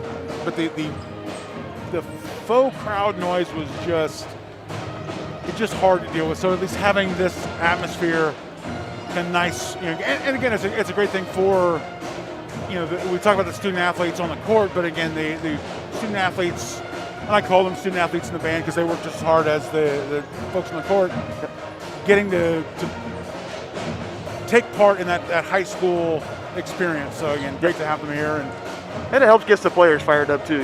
It's just something. Every time you go into a timeout, it's so much better to hear your live band being played for you and the introductions playing for you and stuff. So that goes a long way too. Absolutely. All right, we are just about 4 minutes left until we are ready for the opening possession. I got it right that time. The opening possession. Yes, just one of the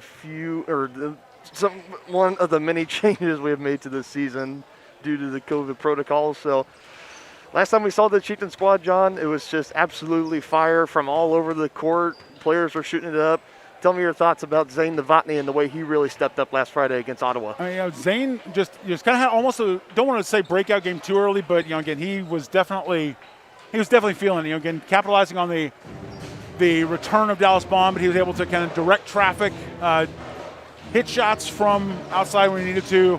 Had a couple of beautiful assists, finding Bond, finding Robbins in the low post, and just hopefully we'll see him kind of continue that and take that performance from last game and just build on it and keep that up.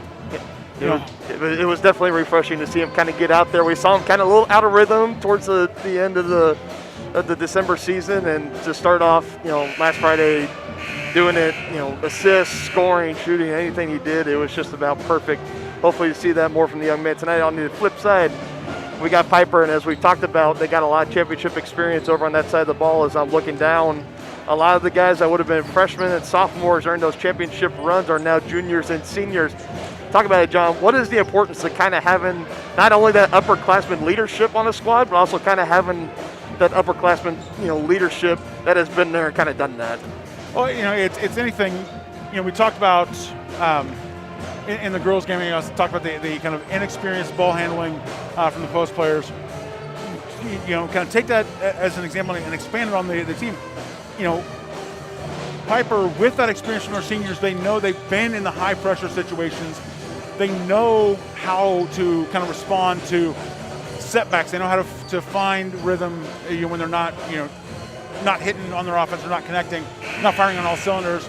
So to be able to have that, the seniors that are able to just kind of say, I'm going to, tell the upperclassmen kind of guiding and knowing and, kind of, instead of having to think and look at the coach, they know innately what they're going to do. So that's going to be huge. It is definitely great to have that leadership on the court. All right, we're just under 2 minutes. Tonganoxie making their way back onto the court, getting their last free throws, warm-up shots in. We will take that break with them, and we will be right back shortly. You're watching Chieftain Basketball on Tonganoxie Sports Live.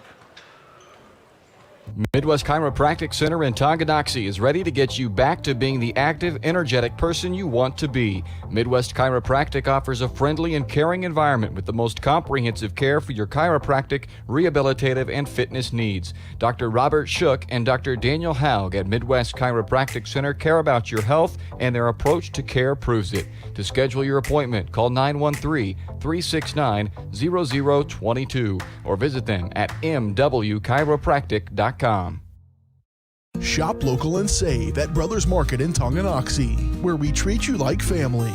Brothers Market has great everyday deals throughout the store. Enjoy fresh cut steaks from the meat department, the freshest fruits and vegetables from the produce aisle, and savor the flavors from the bakery.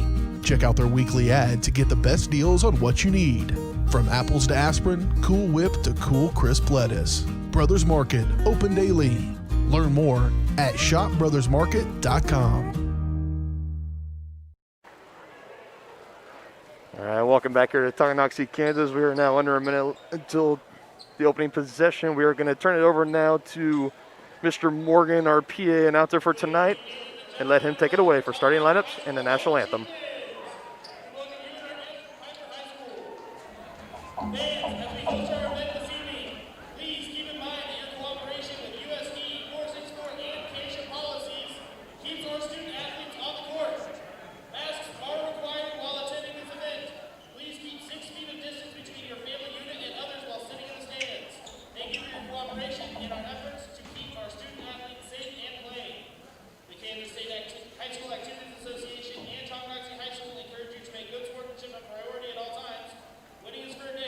Sportsmanship is for life.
All right, just like you heard from the PA announcer, starting lineup for Piper, it's going to go Simmons, Hanslick, Taylor Cantu, Briggs, and Bassett.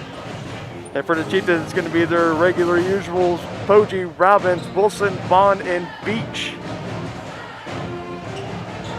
Looks like we are back in the white unis with the gold trim, the gold numbers with red trim. Yep. I'm wondering if the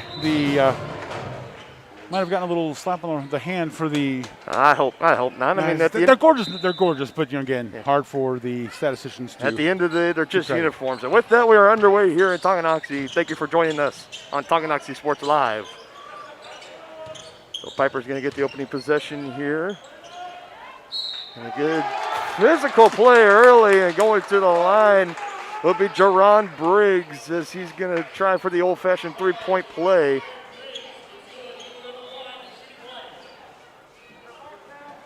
And they're going to call that foul number 5, Heston Robbins. That'll be his first team foul of the game.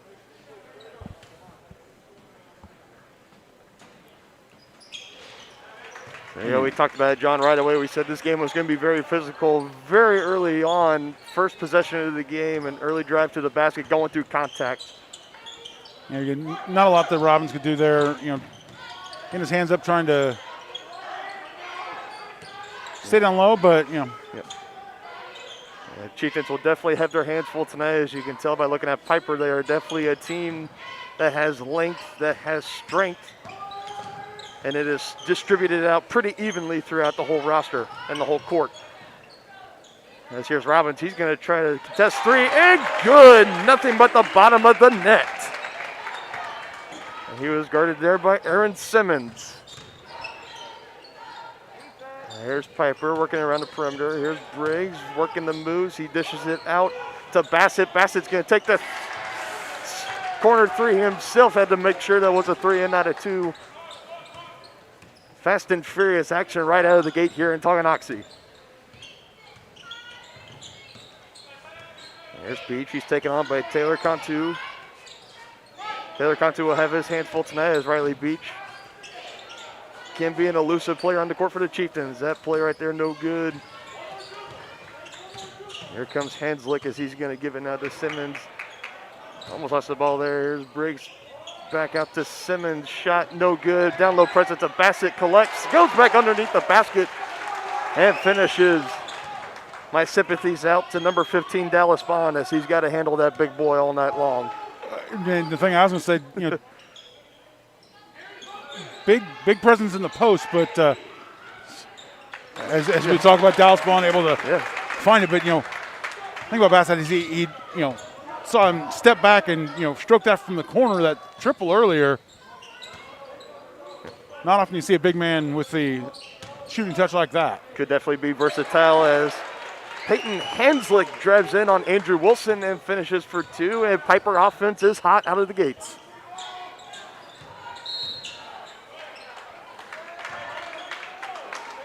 Looks like Hanslick defense there is just a little bit too tight on Andrew Wilson as they're going to call him for the foul.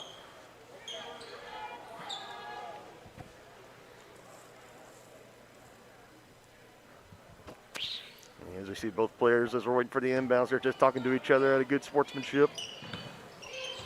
Wilson's going to give it into Beach. Beach will take the screen from Robbins as he's going to drive, show off the moves, gives it back to Robbins, then back out to Wilson. Wilson to Beach, and Riley's going to call him up.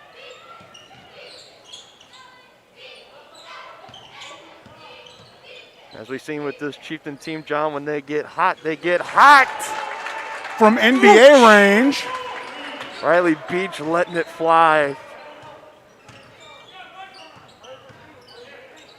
There's Simmons. Good driving again if you're Heston Robbins. What are you going to do there?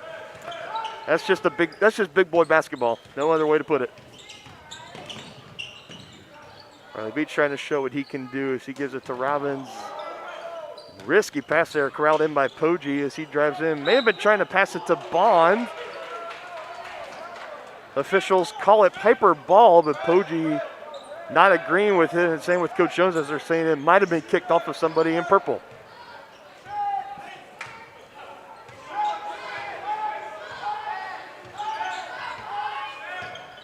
There's Taylor Cantu. He's going to give it to Briggs. Back to Cantu. Great ball movement here so far from the Pirates. A good defense here by the Chieftains keeping up. That shot there, no good. Easily taken back in by Simmons. I almost thought he was actually going to dunk it on the putback because that just would have been spectacular. So far, the Pirates offense has been white hot. Chieftains have yet to find an answer how to stop them. And here we go. We're going to have another foul here on Peyton Haslick, number 2. That is his second foul. The game as he is again kind of talking at the refs, saying, "Hey, what gives?"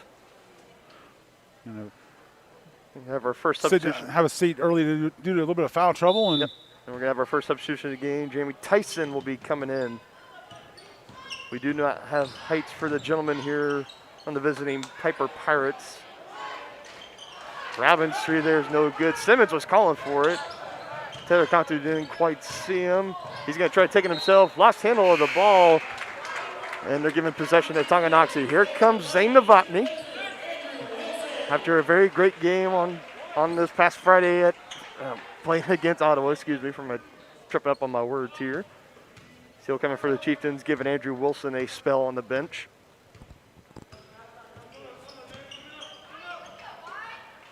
Right away, he's going to let it fly and connect. Zane Novotny is starting to find his stride. Way to come off the bench and make an immediate impact, but a good jump shot from the free throw line by Simmons. Coach Jones thought maybe he traveled just before the shot. Again, the game before, we saw both teams have their fair share of complaints towards this officiating crew, so that'll be something to keep an eye on. Little razzle-dazzle passing from the Chieftains. Bond's open, pump fakes, he's going to drive. Now that time they're going to call the travel.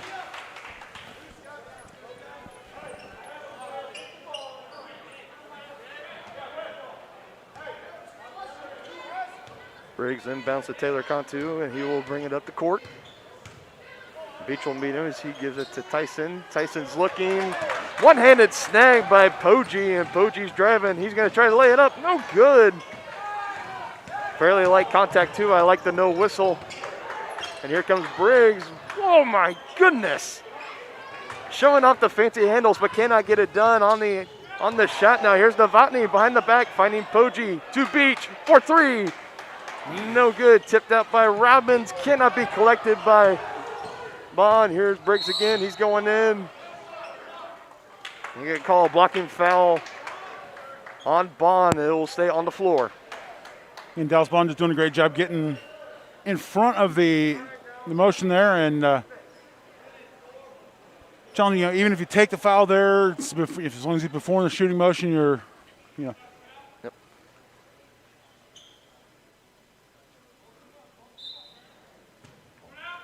There we go. Taylor Cantu looking to inbound. He's going to loft it up just over the head of Tyson, and here's Novotny going to try to take it himself. Oh! Oh! Now, I don't know. That looked, I believe, what do they call first? I believe they. It looks like he's calling the whistle for the goaltending. I don't agree with it. I don't agree with it either. That looked like a very, very clean block. That was a 100% clean block, but. Let's give effort here. Jamie Tyson. Tracking it down and of course, we hate to say. No. We never want to harp on the officials, but this would not be the first time tonight that they have absolutely screwed something up. And we'll be hearing from their signers. Now, regardless on that drive, though, goaltending aside, Beach was right there to collect and put it back in. So the 2 points were coming to the Chieftains no matter what. But like you said, partner, I do not agree there with the goaltending. That was a clean block by Tyson. 100% clean. I mean, the ball was still going up. Great chase down block. Got to recognize, talent where it's due. Simmons looking for somebody. He dishes it out to Briggs for 3. No good off the iron. Rebounded by Robbins.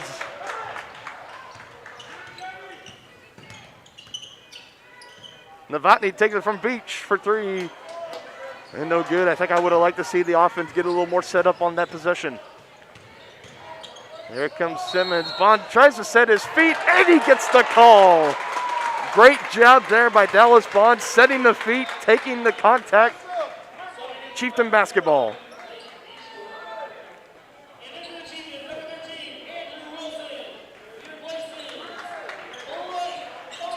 Andrew Wilson's going to check back into the ball game, taking out Blake Poggi. Great work by the Chieftains here to step up on defense and cut the deficit down to 3.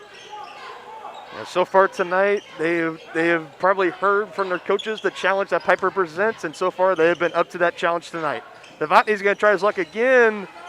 That one closer than the second, but still no good. But there to collect his own rebound and gets it. And the lead is now down to 1 for Piper.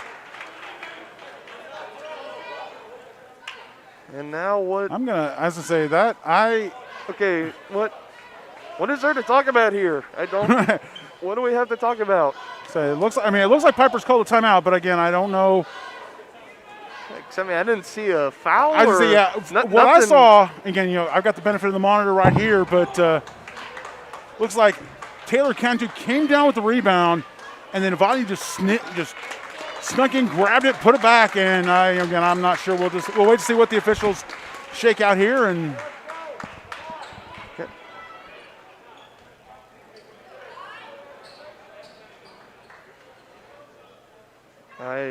most nights I love our vantage point up here, but tonight is a night I would rather be down courtside to hear these conversations and not have to kind of catch it. And absolutely. Yeah, we just realized if you folks that are watching this game can still hear me now.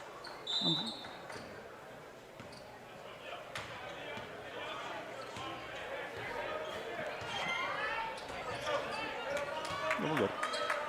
Okay, and we are now back. Sorry for that little hiccup there.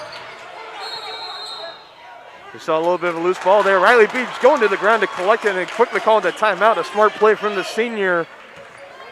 So we're pretty sure that we had it all the way. Just we had a little glitch on our monitor, the monitor of the broadcast here, and regardless, we're still up and running, and Chieftains have cut the deficit down to 1.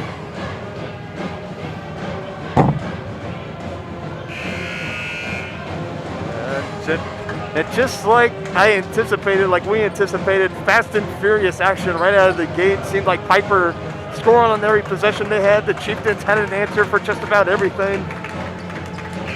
I really hope this continues for the next 3 quarters because I am having a blast, partner. This is the kind of basketball game you love to call. Yeah. Love to watch because you're getting 2 talented teams playing at the top of their game. And again, as we talked about both teams, I believe Piper has always come to the Tonga Invitational, so I'm going to assume they're coming back again this year. So I actually don't know that they are. I think since we saw them, we're seeing them now. I don't know that they're going to be here. We'll check the schedule at halftime, but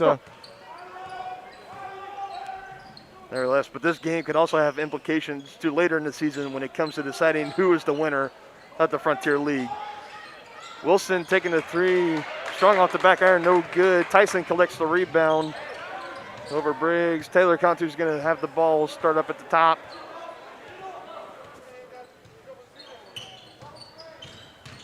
He's going to keep driving, try to take it himself, and gets the lucky bounce off the rim. Great play there by Taylor Cantu.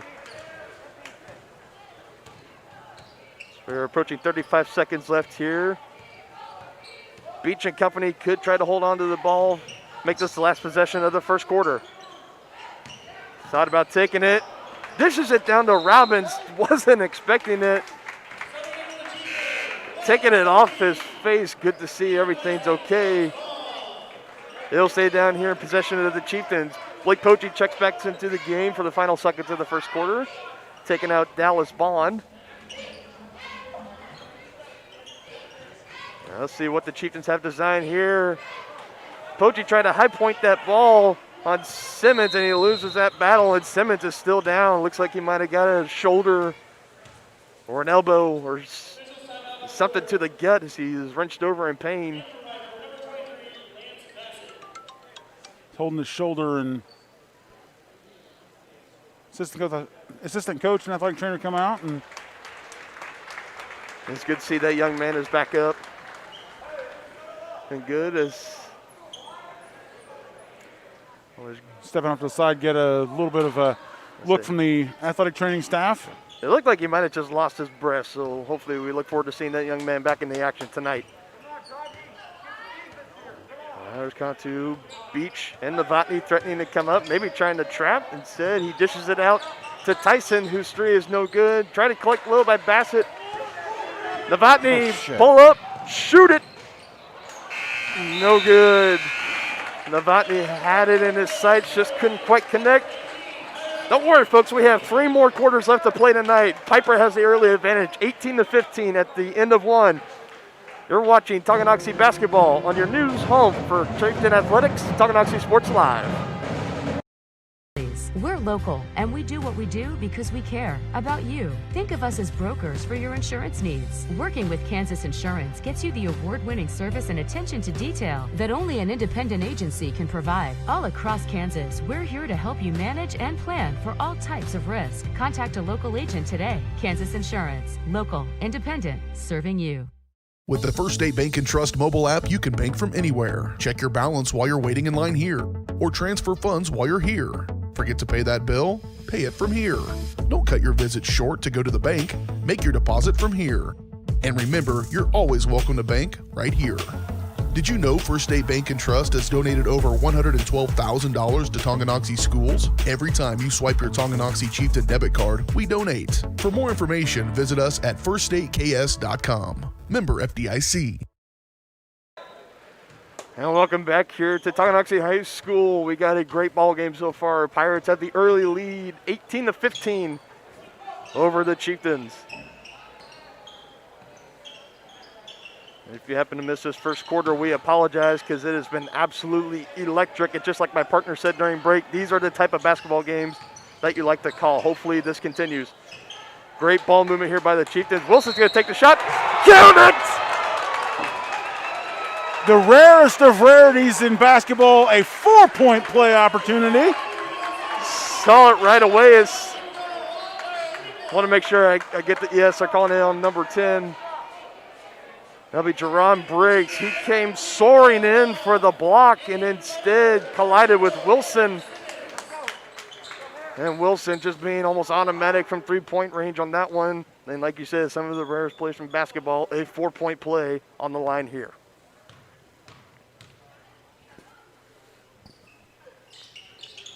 And just strong off the back iron, so the Chieftains will take the three.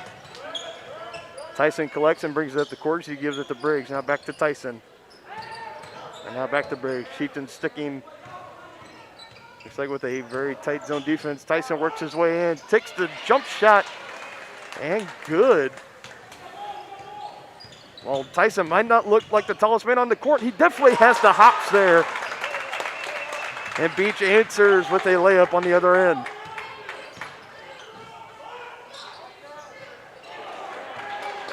Jerron Briggs tries his luck and just off the backboard.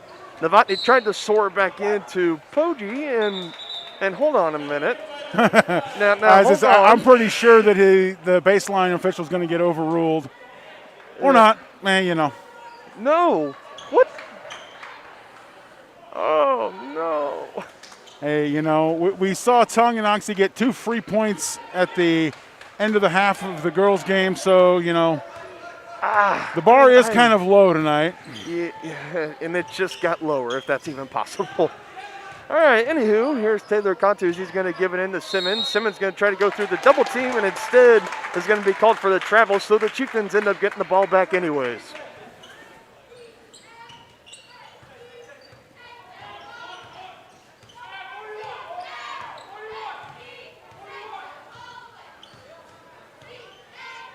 Here's Beach. He's going to give it to Poggi at the wing. Poggi, he's going to drive. He's going to, thought he was giving it to Bond. He's giving it to Novotny. He pump fakes. Novotny, no look past the Bond. Just could not quite corral it. And they're going to call a foul on the floor on Piper.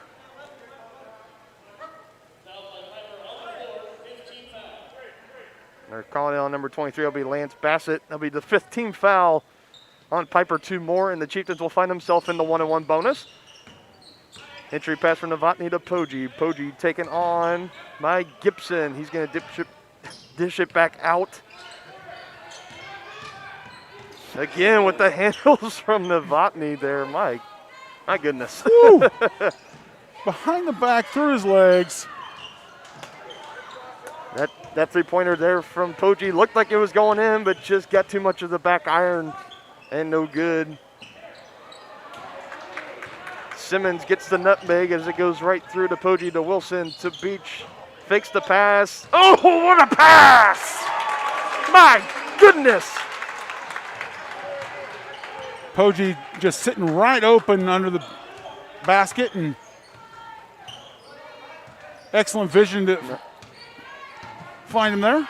Riley Beach and Zane Novotny just might have some of the best court vision that I have ever seen in the game of basketball, John. And there's our makeup call, as that one was kicked out by Wilson, but you live by the sword, you die by the sword of bad officiating. Hey.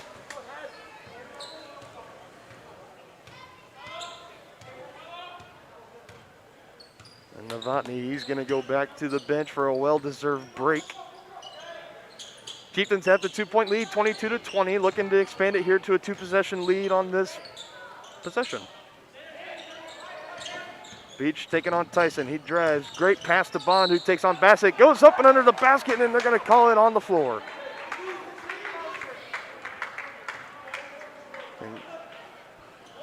Great work by Bond to, go to work down there against Bassett. And we got no heights and weights, but Bassett's every bit as tall as Bond. And this is not the first time we've seen these two collide, as we also saw them on that one Saturday afternoon, Tonganoxie Sports Live, when we were covering football. It's just insane for the sophomore Lance Bassett with how big he is and how strong he is, but also with how fast he can move. Truly special. Bond tries to go through the contact and no good. And yeah, Heston Robbins couldn't was quite. That it? Okay.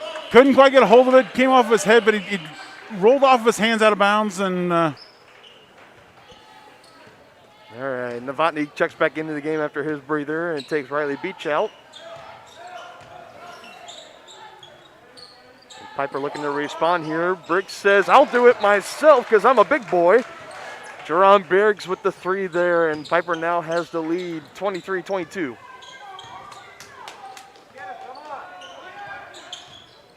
Coach Steve Wallace clapping into his team, trying to get them pumped up. Wilson, a great pass to Bond.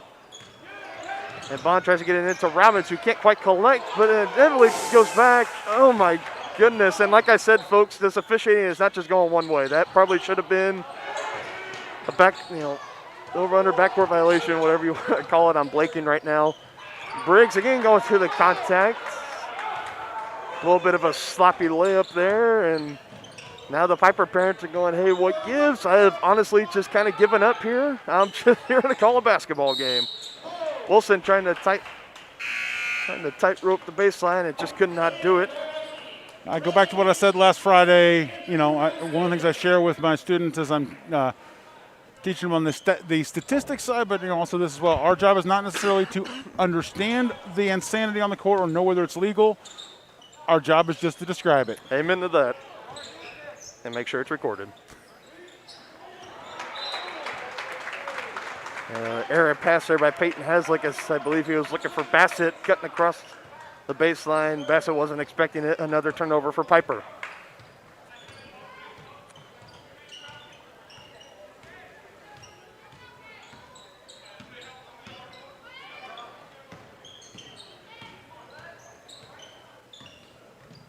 Here's Novotny. One arm sling to Bond at the elbow. He's looking to give it in to Robbins, and he does. Robbins working on Haslick. Little fadeaway jumper, no good off the iron.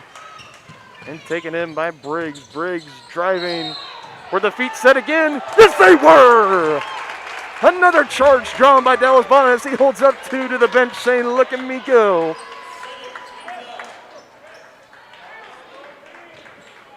And again, just like we talk about, John, do you not agree with that one either? Well, I was going to say the referee, again, I was watching the small screen, but I'm pretty sure that Briggs was the one driving, not Bassett. Oh, they called it on the wrong person? Yeah, they signaled on the foul on Bassett, even though Briggs was on the drive. Yeah, Briggs was out of control. It was Briggs. I got so caught up in the charge, I totally missed that one. My goodness. You saw Briggs trying to talk to the ref, say, hey, you got the wrong guy, but yeah. Now this time we can confirm that's Lance Bassett making the basket underneath. And now with that seventh foul, folks, the Chieftains are in the 1-and-1 bonus for the remainder of about the 10 minutes left here. And the second, Robbins. Okay, yeah, that missing was a bunny. Nah. Oh my. I'm just gonna. So that I don't get fired by my boss, I think I'm just gonna stop. Hey, BJ, we love you. Tyson taking the three from the wing. Hits a couple parts of the iron, no good. Robbins tries to save it, and it doesn't matter. It's going to be Chieftain ball anyways. I was going to say we're going to call that makeup for the other end, and it just, And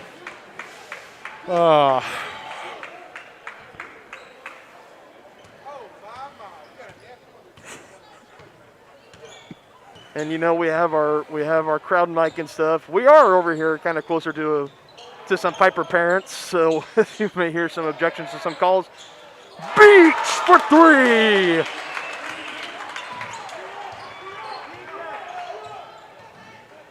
Again, just like we've said many times, Riley Beach definitely one of the offensive stars for this Chieftain lineup. Woo! Briggs says, I'll do you one better from NBA Combine range. This is starting to feel like a heavyweight fight. Blow for blow. Novotny's going to try to even it up. And he does not even it up, but answer as they are still down by one, 28-27, as we are approaching a minute left. Taylor Conti tries to get in on the fun, no good. Good hustle there by Bassett to save it.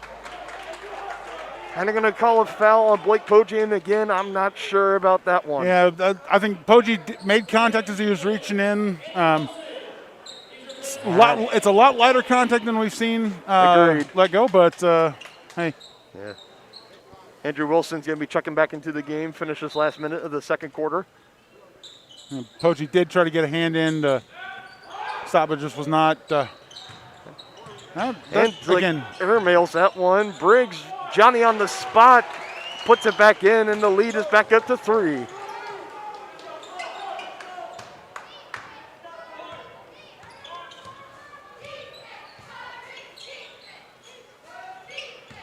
Here the Chieftains looking to answer here before we get to halftime. Robbins was wide open on the cut after the screen. Just wasn't seen. Poggi drives. Looking for an option. He's just going to shoot it himself. Can he rattle it in? Yes, he can. Great shot there by Blake Poggi, the senior. Little cha-cha-cha at the free throw line and little cha-cha-cha. Pulled the trigger. And that's got to be a travel, and it is. Just a little half-second movement before dribbling the ball there on Tyson, and the Chieftains have a prime opportunity to take the lead to go into halftime. Piper's going to make looks like a handful of substitutions here as Braden Gibson. Wait, no, I'm looking at my roster, excuse me. It's like Colton Vigil and Blake Porter checking in. Yep.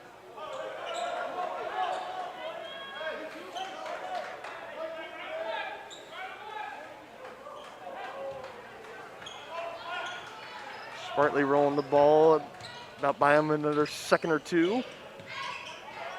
There's Poggi, definitely looking inside. He's going to give it to Robbins at the top. Bond's asking for it down low, just off his fingertips. Just a little too high to collect. And Porter was down there, and if Bond could have corralled that in, that would have been an easy 2 for the Chieftains. Now it's here's Vigil. He's going to inbound to Taylor Cantu. Taylor Cantu drives it himself, puts up the shot, no good, no whistle. Poggi's just going to heave it. It's not even going to be close.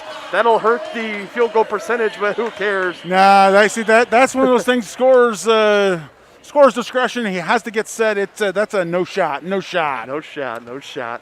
All right, folks, we got a great one tonight. Piper goes into halftime with the 1-point lead, 30-29. We'll be right back after this break. You're watching Chieftains basketball on Tonganoxie Sports Live. The Tonganoxie Recreation Commission understands that the benefits of recreation are endless. That's why they are continually working to develop programs for all the residents of Tonganoxie, like hunter education courses, short sports, 4 and under instructional soccer, and so much more. Registration is open for spring soccer from now until February 5th. For more information or to get registered, go to tongirec.org or call the Tonganoxie Recreation Commission at 913-845-3502. Community minded, community strong. That's what you get with Community National Bank in Tonganoxie, a small town feel with the best banking services, including great options on loans, checking and saving accounts, CDs, safety deposit boxes, and more. At Community National Bank, people don't care how much we know until they know how much we care. To learn more, check us out on Facebook at Community National Bank KS or visit communitynationalbank.net. Go Chieftains! What would happen if I had to pick up the phone, call 911 for one of my family members or one of my neighbors? What would I do if no one was on the other end to respond? What if there was no 911? So you can be a part of the solution. Anybody can be a firefighter. Male, female, younger, older. We have school teachers. We have leaders in business. Is me, you, anyone that wants to be. There is no typical firefighter. A great collision on the field? Awesome. An awesome collision on the road? Not so great. If that bad play does come your way, take your car to S&S Body Shop in Tonganoxie. S&S has been the area's premier auto collision repair center since 1972, working on all makes and models, glass replacement, bumper repair, fiberglass and plastic, color matching, and more. Plus, they work with all insurance companies. Get your ride back in the game. Learn more at sandsautoandbody.com or call 913-369-3193.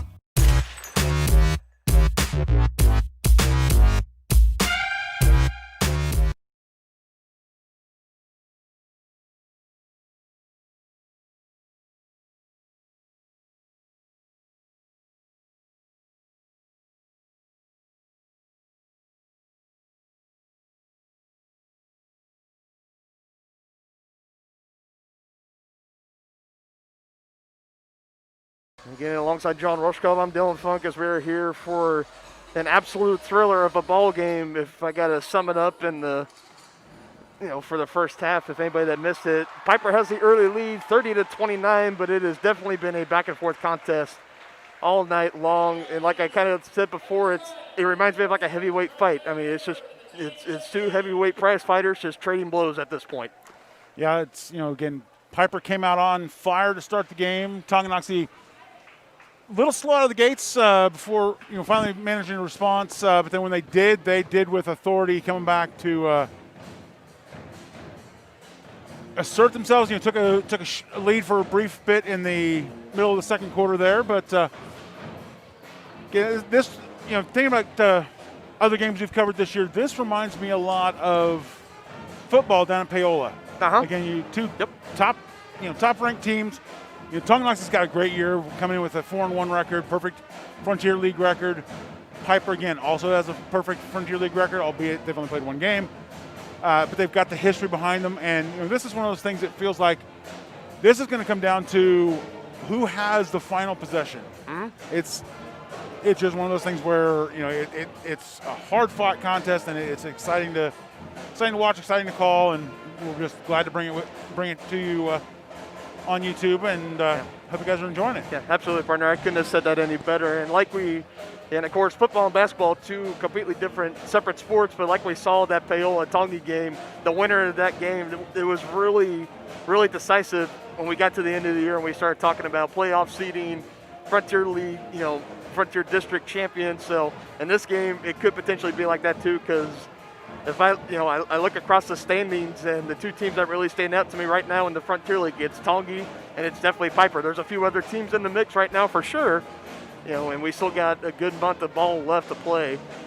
But I think it will definitely come down to probably Tongi, Piper, maybe 1 or 2 other teams. But just talking about contenders right now, it is definitely these 2, and they are playing like contenders at the moment. Absolutely. Again, this is just a great contest. You love to see the hard-fought battles on both sides, and 5 minutes left in the halftime break. We're going to take another break, let some of our sponsors get some airtime, and we'll be back right after this. You're watching Chieftains basketball on Tonganoxie Sports Live. Shop local and save at Brothers Market in Tonganoxie, where we treat you like family. Brothers Market has great everyday deals throughout the store. Enjoy fresh cut steaks from the meat department, the freshest fruits and vegetables from the produce aisle, and savor the flavors from the bakery. Check out their weekly ad to get the best deals on what you need. From apples to aspirin, Cool Whip to cool crisp lettuce. Brothers Market, open daily. Learn more at shopbrothersmarket.com. Everybody can make something, because I think everyone has a spark of creativity, and the reason that I have to keep making is because I don't think my life would be as fulfilling without it. If you make things yourself, that means you're not cowering in fear. You're out there taking chances. That, I think, is my way of saying I love you to the world. All right, now I want to hear why you make. Share your own Why I Make story today. Visit whyimake.org.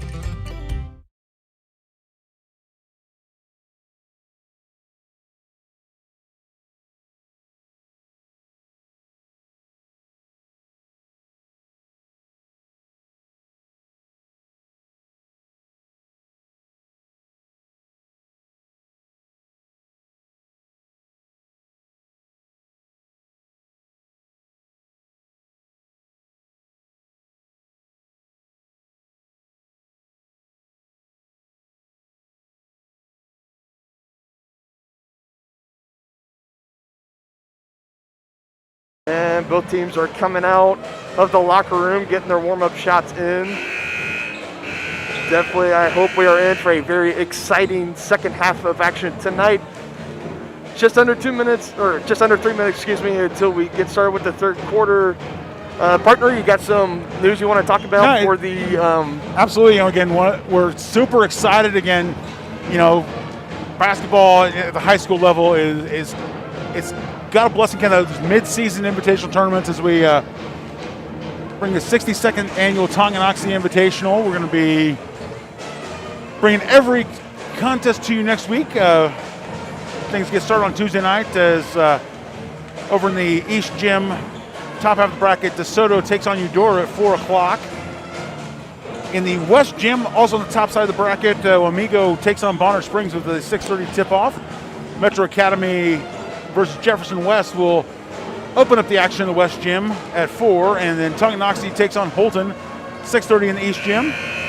Winners from the bottom half of the bracket, or winners from both sides of the bracket, will play on Thursday in the East Gym. Tonganoxie and will have a 6:30 tip-off on Thursday, whether they win or lose. Monday, we'll just decide which gym we're going to be broadcasting out of. Same thing on the flip side. Losers of the Tuesday night games are going to play in the West Gym on Thursday. Again, 4 and 6:30 tips. And then Saturday be the championship game. Hopefully the Chieftains will be playing in that. 6:30 here in the East Gymnasium with a prelude of the third place game at 4. And on the flip side, again, we're not hoping to not be covering those games, but good luck to anybody that's in there. The 4 p.m. tip-off of the 7th place game, and then 6:30 for the 5th place consolation. And just like I said for the broadcast before, obviously with a tournament bracket, especially with a tournament this big, the bracket can be a little bit hectic, but I'm sure we will keep you updated as best as we can on all of our Tonganoxie Sports Live social medias. I believe Tongi Nation will probably have something there too. So absolutely, just the easy thing. Click the subscribe button. Yep. You'll see our broadcast notifications pop up. Yep. You won't miss a minute. Absolutely, that's the best way to do it, in my opinion. All right, we're just in the final seconds here of halftime. Both teams getting ready to take the court again. I anticipate all 5 original starters to come back on the court for both teams. Tonganoxie and Coach Jones finding themselves in a very prime position right now, right in the dogfight. They want to be in a dogfight with, like I said before, kind of the top dogs here in the Frontier League. Definitely got to be one of those games where keep the foot on the gas. Don't lay off. You got these guys kind of on the ropes right now, I guess I should say. like we said, it's a heavyweight fight. It's going to come down to who has the last shot, who's got the biggest shot. It's definitely, this is a challenge that Piper hasn't necessarily faced. Their last game against Baldwin, they won pretty handily, so they're not expecting this kind of a challenge. And this is exactly kind of like what the Chieftains have been doing all year. So we'll see who comes out on top in the end, as Briggs going to try to get a start with the 3 early. No good. Taken in by Taylor Cantu, and an easy basket inside. Riley Beach taps his chest and says, my bad on that one. The lead is now back up to 3 for Piper, 32-29. This is Poggi. He takes the screen from Robbins. He's going to wiggle around. Beach going to do another long distance 3. Oh, just could not get the lucky roll from the rim. No good, and here comes Piper again, looking to expand to a 2-possession lead. Hanslick dishes it across to Briggs. Briggs trying to take it himself, and foul and 1.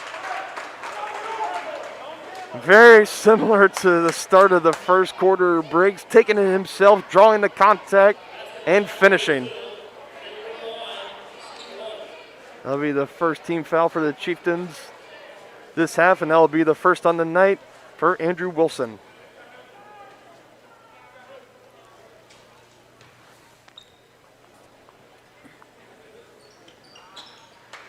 And Briggs cannot finish at the free throw line. There's Poggi as he calls out the play. Hazelake with the tough defense gives it up to Beach, and Beach will give it to Wilson. There's Briggs right there to meet him, shrugging off the screen from Bond. Now here's Beach again. Piper, very tight, very tough defense early on. Poggi tries to get through it. Jumper from the elbow. Yes, sir.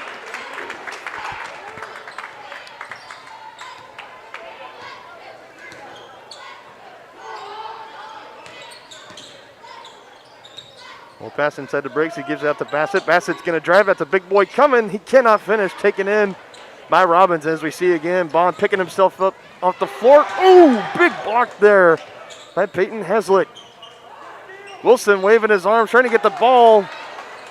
Beach didn't see him, tried to zip it into Robbins, went through his hands, and now here's Piper coming back in business.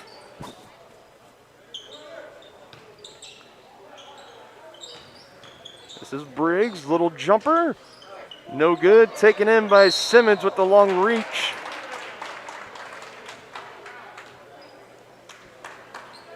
And there'll be another 2 shots for the Pirates and another foul on Andrew Wilson. That is Wilson's second foul of the night. Chieftains fairly fortunate so far. Nobody in severe foul trouble as of yet. And looking to keep it that way as Aaron Simmons, the junior, cashes in on his first free throw.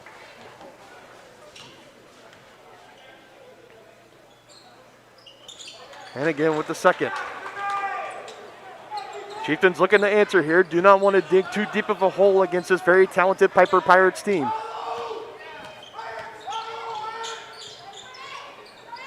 Wilson looking to get things started. He's going to give it to Robbins. Robbins lays it in to Bond.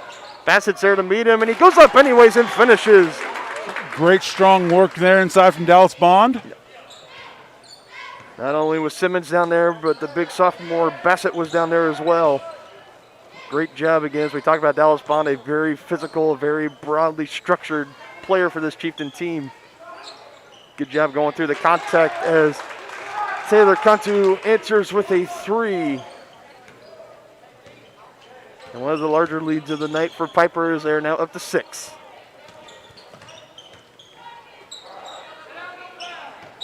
There's Wilson driving in on Briggs. He's going to try to take a foul and 1. Good physicality there by Wilson, driving through on Briggs. Briggs thought he had a block. Instead, Wilson's looking to capitalize on the old-fashioned 3-point play. Zane Novotny will check back into the ball game for the Chieftains, taking out Blake Poggi. And now here's Wilson looking to connect for the 3-point play. And he does.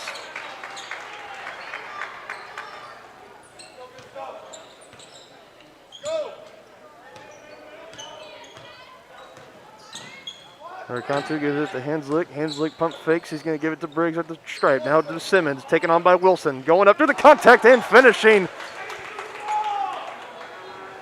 Physicality from this Piper team has so far been the difference here in the second half. Tonga comes out, on fire, kind of keeping that same intensity, but Piper's just dialing it up a notch. And Wilson trying to take a three and answers. And that was the key in the first half, John. With everything Piper threw at him, Tongi had an answer, and so far meeting them stride for stride here in the second. Chieftains looking for a stop here. Hanslick gives it down to Taylor Kantu. Easy jumper for inside the paint.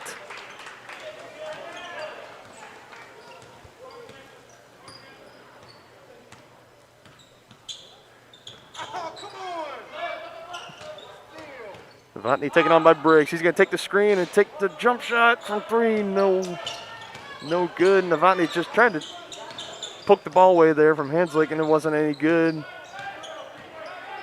Here's Briggs dribbling around, shoving them away, taking the three. No good. Almost got it to connect there. And now here's Wilson with the ball.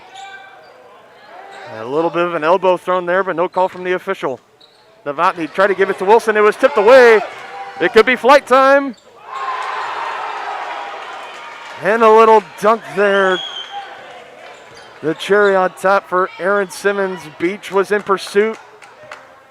Just could not get there in time. 45-39 Pirates.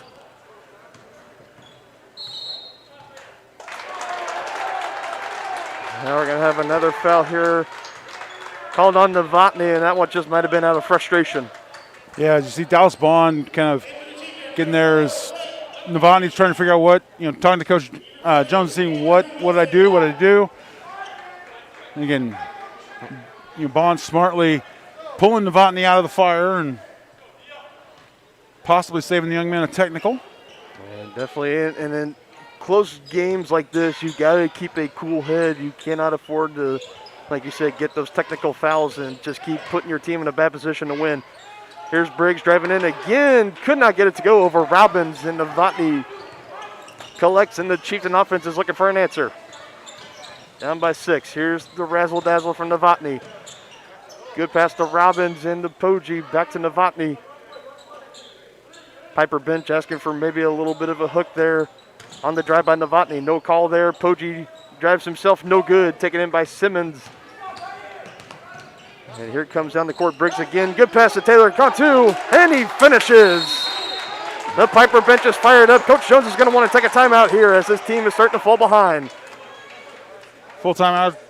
We'll go ahead and take that with them. You're watching Chieftains basketball on Tonganoxie Sports Live. The First State Bank and Trust mobile app, you can bank from anywhere. Check your balance while you're waiting in line here, or transfer funds while you're here. Forget to pay that bill? Pay it from here. Don't cut your visit short to go to the bank. Make your deposit from here. And remember, you're always welcome to bank right here. Did you know First State Bank and Trust has donated over $112,000 to Tonganoxie schools? Every time you swipe your Tonganoxie Chieftain debit card, we donate. For more information, visit us at firststateks.com. Member FDIC.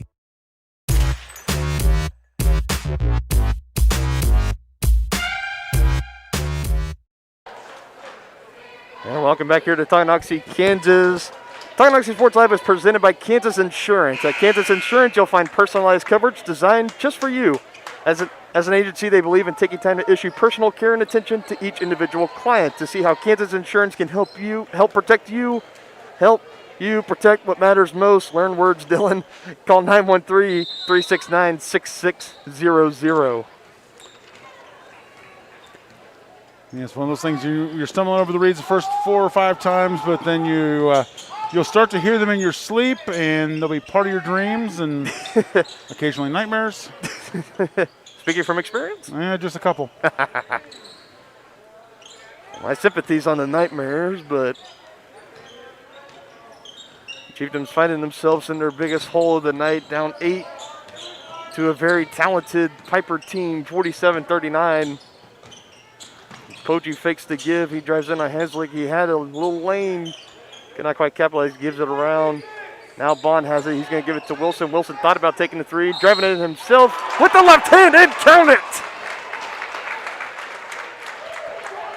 Andrew Wilson. They have him listed here as 6 foot, but I believe he is probably more 6'1", 6'2".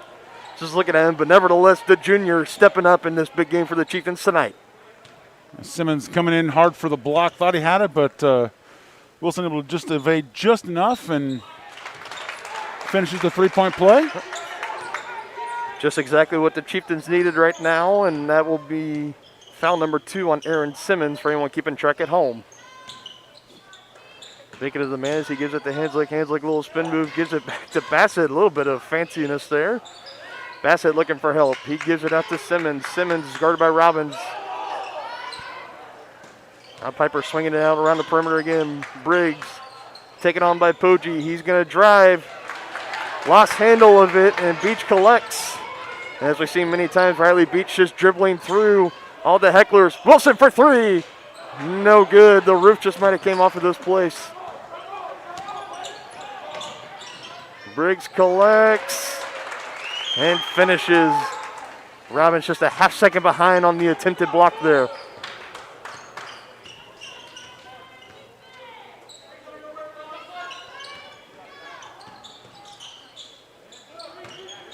Coach Jones looks like he's going to be sending in the substitution at the next dead ball. Poggi shot there, no good off the front iron. Corralled in by Briggs. Briggs going to try to drive again. Were the feet set? Yes, they were, according to the officials. And again, we're going to have another conference here. Again, we got some.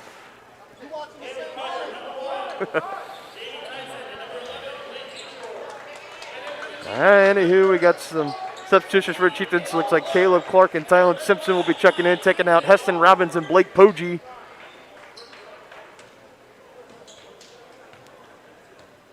A pair of young men be getting their first actions tonight, as we saw them last Friday too. Towards the end of kind of that blowout, kind of got into the game and got some decent varsity time on the court as Bond takes that himself under the basket left-handed. It's now back down to a 5-point lead.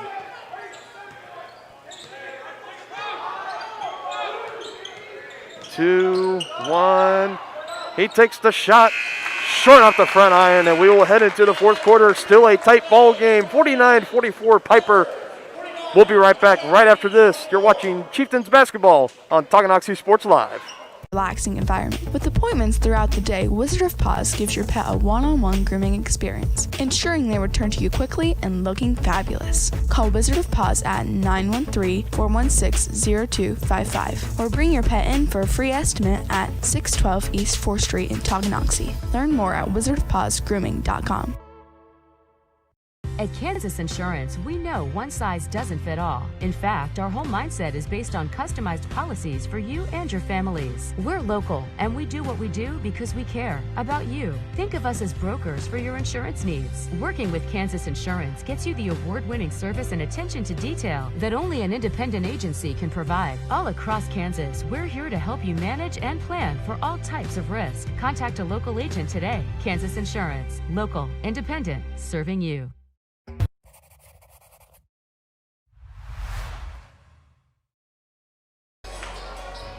All right, welcome back here to Tonganoxie High School. We are heading into the fourth quarter of tonight's action between Piper and Tongi. 49-44 in favor of the visitors in purple. Chieftains with the ball to open the fourth quarter. Well, it has definitely been all the first half, back and forth, back and forth. Piper had the 1-point lead at halftime. Third quarter, a little bit more in Piper's favor, but the Chieftains are still hanging tough.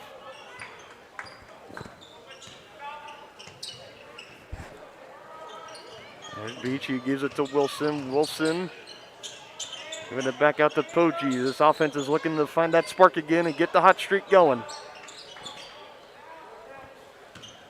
Beach looking around, taking on Taylor Cantu. He gives it to Wilson. Wilson takes the screen from Robbins. Robbins calls for it and gets it. Finishes with the left hand. Chieftains hustling to get back on defense. Tyson showing off the moves right there on Beach. Beach tries to save it from going out of bounds. It just could not quite do it. It will stay down here with Piper. Zane Novotny making his presence back here on the court, taking out Tyler Simpson.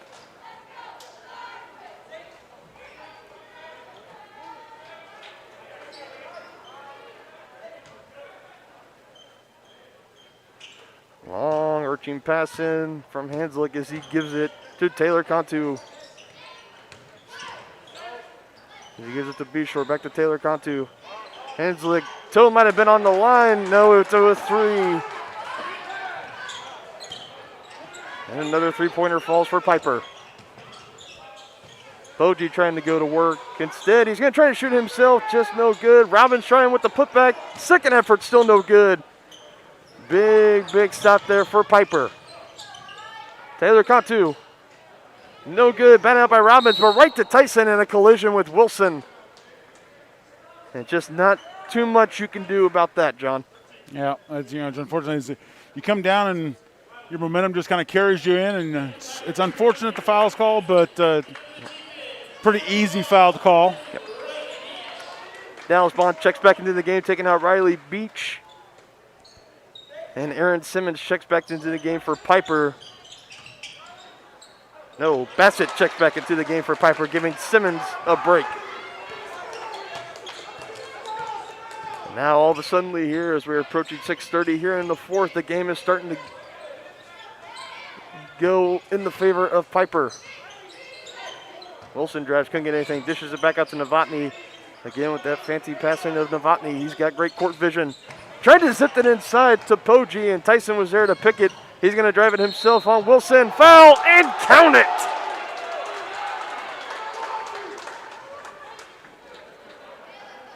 And talk about a shift in momentum.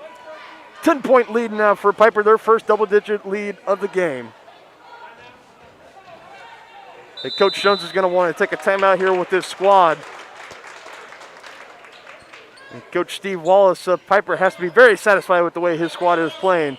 We'll go ahead and take this timeout with them. Keep it here for Chieftain Athletics on Tonganoxie Sports Live.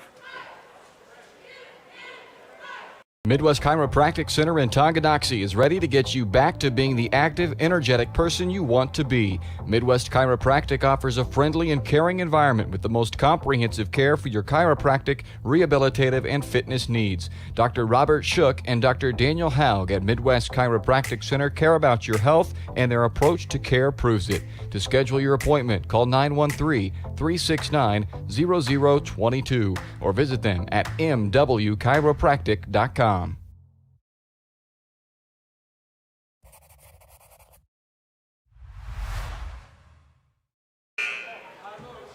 Welcome back here to Tonganoxie, Kansas, as we're coming out of the timeout here by Coach Jones and squad. Down by 10, 56-46 to the visiting Piper Pirates, and Tyson at the line looking to make it an 11-point lead as the second half has started to fully swing in favor of Piper. Riley Beach checks back into the game for the Chieftains out of the timeout. Tyson connects on his second free throw. Jerron Briggs checks back into the game. Taking out Blake Beshore. So, folks, we've got Jerron Briggs' parents are standing just to our right up here on the second deck. So, we made sure, told them that we would get there. Oh my goodness! Could we see it? Could we see it? No, nope. He doesn't have that much hops. He's got the hops, but not quite that. Yep. And Piper is now starting to run away with it as it is now 13. Chieftains, just like we talked about, in fear of Chieftains too many times this season as active hands there by Tyson. When they've been right in ball games, when they've had decent leads, they just kind of seem to fade away at the start of the second half. And tonight, John, it seems to be happening to them again. Yeah, again, just not quite finding the rhythm, not getting the baskets to fall, and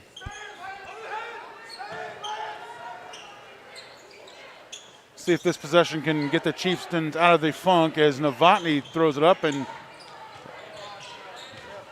definitely need that basket. Briggs, cross court.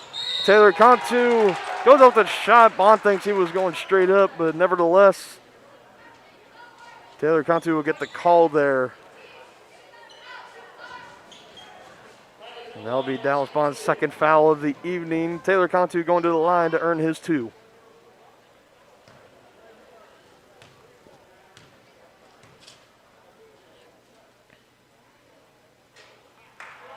And misses his first.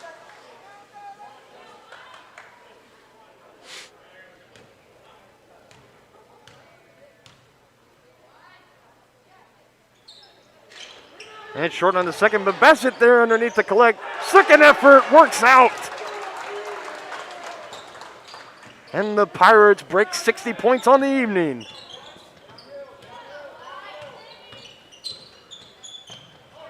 This game is slowly starting to get out of control for the Chieftains. Desperately needed that bucket there by Poggi. And a good steal there by Novotny, but just cannot finish.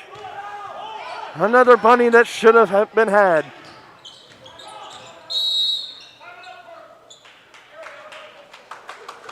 And Coach Wallace is going to take a quick timeout here. Just we're waiting for see if it's going to be half or full. If it's going to be full, and we will go ahead and take that with them. You're watching Chieftains basketball on Tonganoxie Sports Live. Everybody can make something, because I think everyone has a spark of creativity, and the reason that I have to keep making is because I don't think my life would be as fulfilling without it. If you make things yourself, that means you're not cowering in fear. You're out there taking chances. That, I think, is my way of saying I love you to the world. All right, now I want to hear why you make. Share your own Why I Make story today. Visit whyimake.org.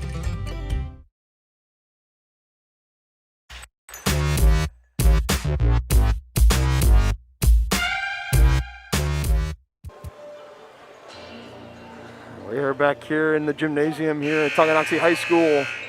61-48. Piper. Pirates have definitely stretched out a little bit of a lead here, and as we take a look, peek over the shoulder of Coach Jones, trying to kind of settle his squad down, and hopefully, pull in, kind of narrow this gap down the stretch. And it's not out of reach yet, but definitely not out of reach. As we're just a few seconds under 5 minutes left now, but. You definitely got to start stringing together some stops on the defensive end, and you got to start making some buckets, getting some points then on the offensive end. As they're going to call that foul here on Zane Novotny, I believe. Yep, that'll be his second foul. And that's the 17th foul on the Chieftains. So for the rest of the home stretch here, the Pirates will be in the 1-on-1 bonus. Andrew Wilson checking back into the game, taking out Heston Robbins as he gets a quick breather before finishing this game out.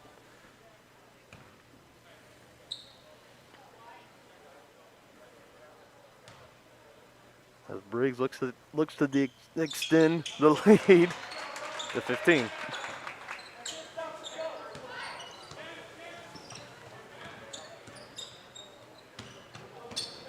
Definitely, I wouldn't say the clock is your enemy quite yet, John, but the Chieftains cannot be taking all the sweet time in the world on these rest of these possessions.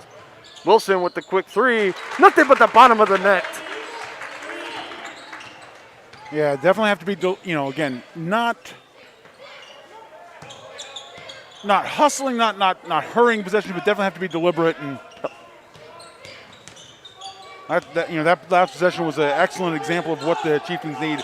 The right kind of pace, just find it and. Yeah, and that's exactly what they need on the defensive end. Beach collects a rebound. He brings it up the court. Fast and furious, dishes it out to Wilson. Pump fakes. Try to get it down underneath the bond. He should have probably taken it himself, but Poggi gives it right back. Who's going to take the three? Wilson will from the wing. No good. Oh, no. And. Okay, did anybody else think he was going to dunk that? I really thought he was going to dunk it. I kind of thought it was there, and then just that light touch at the end. Well, nevertheless, athletic play by Jerron Briggs. As Poggi is found underneath, and he lays it off the glass. Chieftains still have some work to do as they find themselves down by 12. Approaching 3:30 left in the fourth, and they're going to call Poggi here.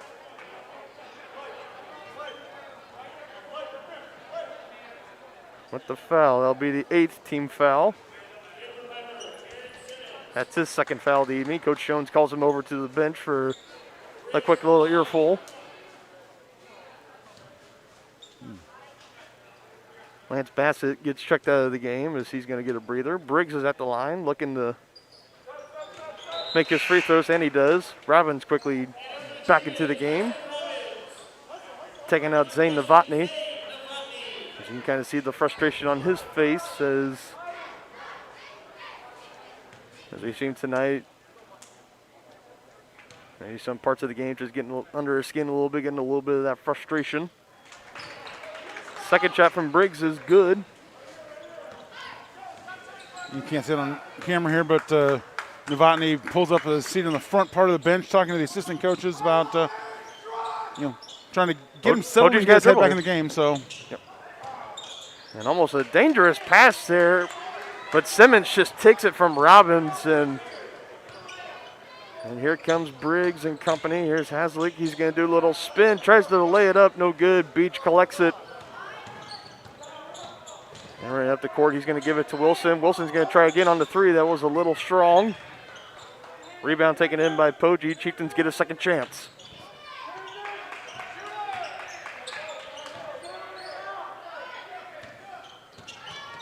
Beach fakes the give, almost lost handle of the ball. Still able to collect. Showing off the moves, good pass down to Bond, taken on by Simmons. They're going to whistle Simmons here with the foul. Novotny looks like he's getting ready to check back in for the Chieftains.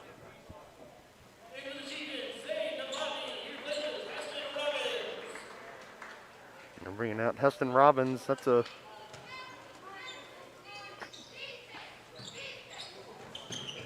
They're going to give it to Novotny, and right away he's going to fire, and not such a good looking three there. Nevertheless, here's Piper, another great pass, and finished by Aaron Simmons, and the frustration can now be seen on Coach Jones's face on the Tongi bench. We're closely approaching the 2-minute mark. Poggi tries his luck, still no good. Taken back in by Simmons. Piper has numbers. Taylor Conti tried to dish it. Yep, but they're going to call the foul there on Aaron Simmons. And just like I think what you were kind of alluding to, we have seen Blake Poggi many a times this season, particularly in that first game against Lewisburg. When he has a breakaway opportunity, he is not afraid to go up and dunk it. Yeah, he was kind of offline, a little bit too far. Yep, and Simmons, toward the sideline. And Simmons was hot on his trail, too.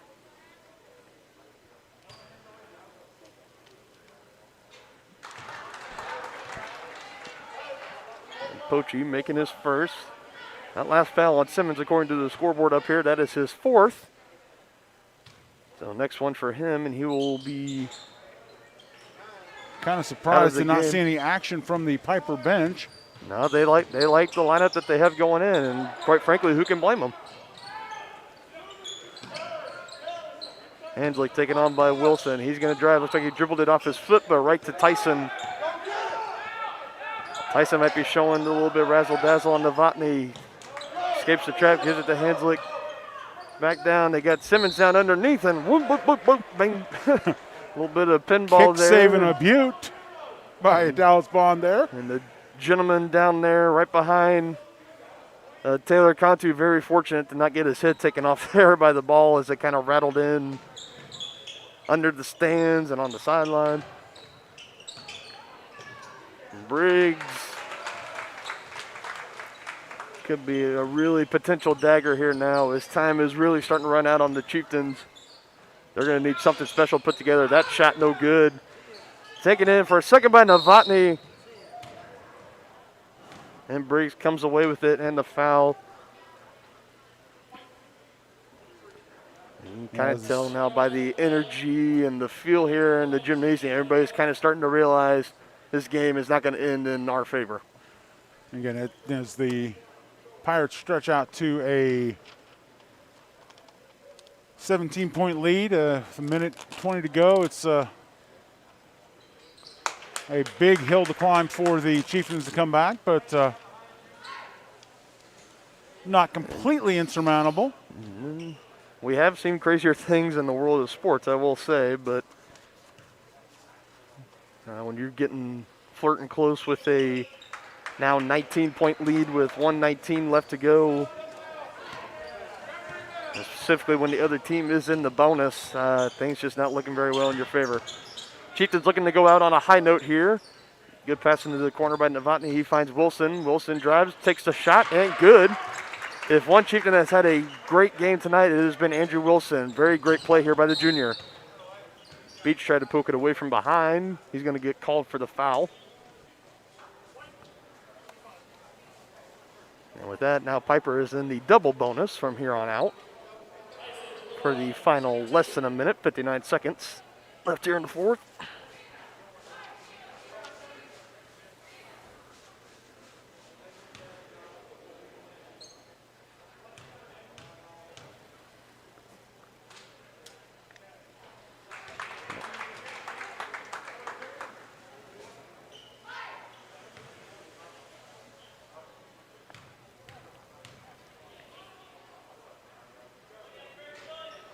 Tyson good on the first and misses on the second.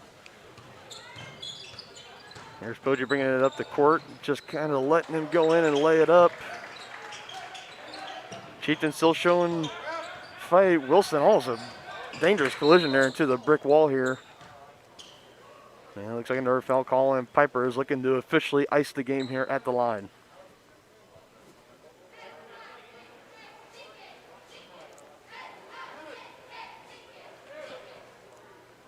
So, John, it's just like we talked about, during the pregame and even, tonight before the game even started, we were talking about how this game was really a first true test, to Tongi to kind of see, where they really are as a team. Yet we've seen them perform very well against other various teams, but this Piper team, even after tonight, fairly proven to be the measuring stick here in the Frontier League. And, looks like both coaching staffs going to clear the bench for these final 43 seconds. Give the guys a little bit of mop-up time. And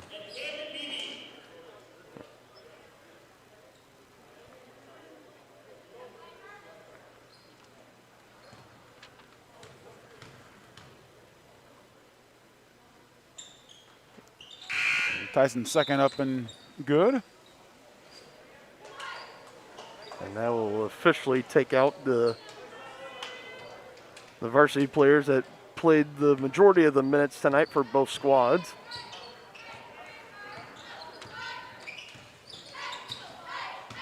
Wilson's still hanging in there for the Chieftains, so I take that back.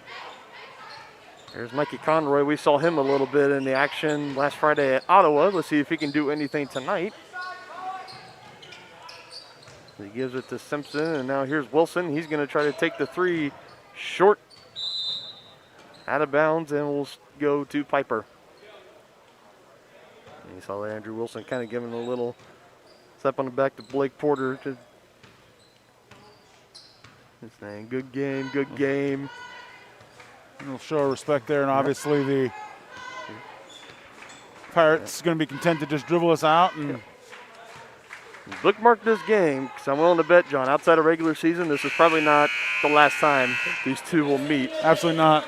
Tonight going in favor of the Piper Pirates as they are victorious 76-58 over the home squad Tonganoxie Chieftains. We will be right back with more during our SNS Body postgame show. You're watching Chieftains basketball on Tonganoxie Sports Live. Shop in Tonganoxie. SNS has been the area's premier auto collision repair center since 1972, working on all makes and models, glass replacement, bumper repair, fiberglass and plastic, color matching, and more. Plus, they work with all insurance companies. Get your ride back in the game. Learn more at snsautoandbody.com or call 913-369-3193. Number one, obviously, is safety. We definitely call 811 to find out if there are any buried lines, fiber optic, whether it be telephone or pipeline or anything. Don't take a chance. Don't think you know and say, well, I don't remember anything being put in there. Call 811 and make sure that that's identified, that there isn't something there before you make that crossing. Because in the end, we want everybody going home. At Kansas Insurance, we know one size doesn't fit all. In fact, our whole mindset is based on customized policies for you and your families. We're local, and we do what we do because we care about you. Think of us as brokers for your insurance needs. Working with Kansas Insurance gets you the award-winning service and attention to detail that only an independent agency can provide. All across Kansas, we're here to help you manage and plan for all types of risk. Contact a local agent today. Kansas Insurance. Local, independent, serving you. To be successful on the field or the court, you need a quality team. To be successful in the real estate game, you need the team at White Birch Properties Realty Executives in Tonganoxie. Amanda, Brianna, and Joanna make up this team of like-minded individuals with the goal of making the home buying and selling process enjoyable and stress-free. The team at White Birch Properties is in it to win it. Stop by and put together your game plan at 1203 State Avenue, Suite B in Tonganoxie, or call 913-417-1007.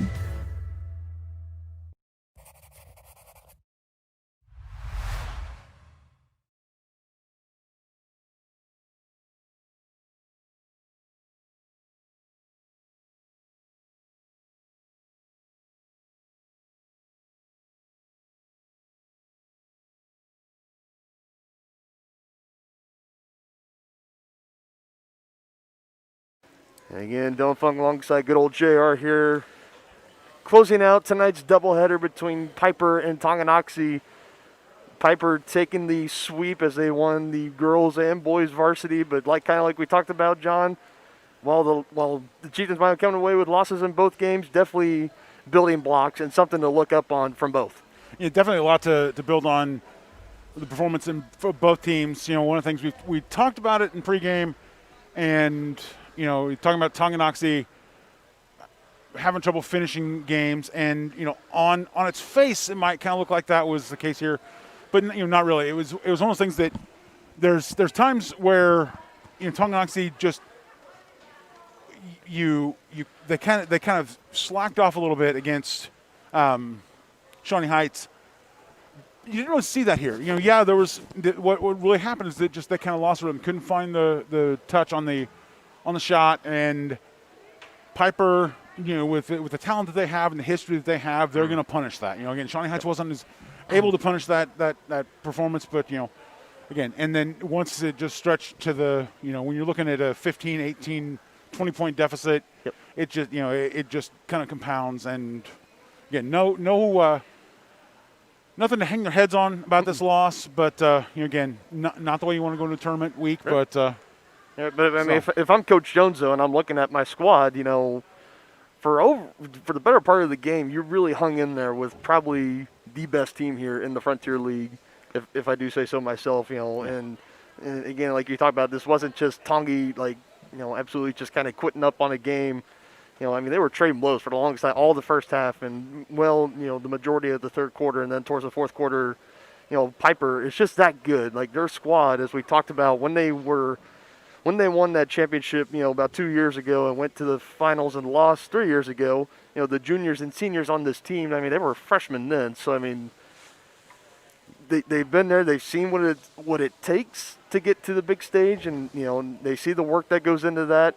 So, you know, they're able to grow up and doing that themselves, but also grooming the underclassmen as well to be able to get ready for, you know, to climb up that hill. And definitely tonight, it looks like Piper is in shape to try to go back and be in contention for another 4A state title. Absolutely. Again, definitely, though, expect to see these two teams meet again sometime later, and lots of good things to take away for the Chieftains from this. And, you know, like I said, we will be back on Monday getting ready for action in the 62nd annual Tonganoxie Invitational. As you can say, we're going to be 6:30 tip-off on Monday as the Tonganoxie Lady Chieftains take on Holton. We'll be right here in the main gym. Pregame starts at 6.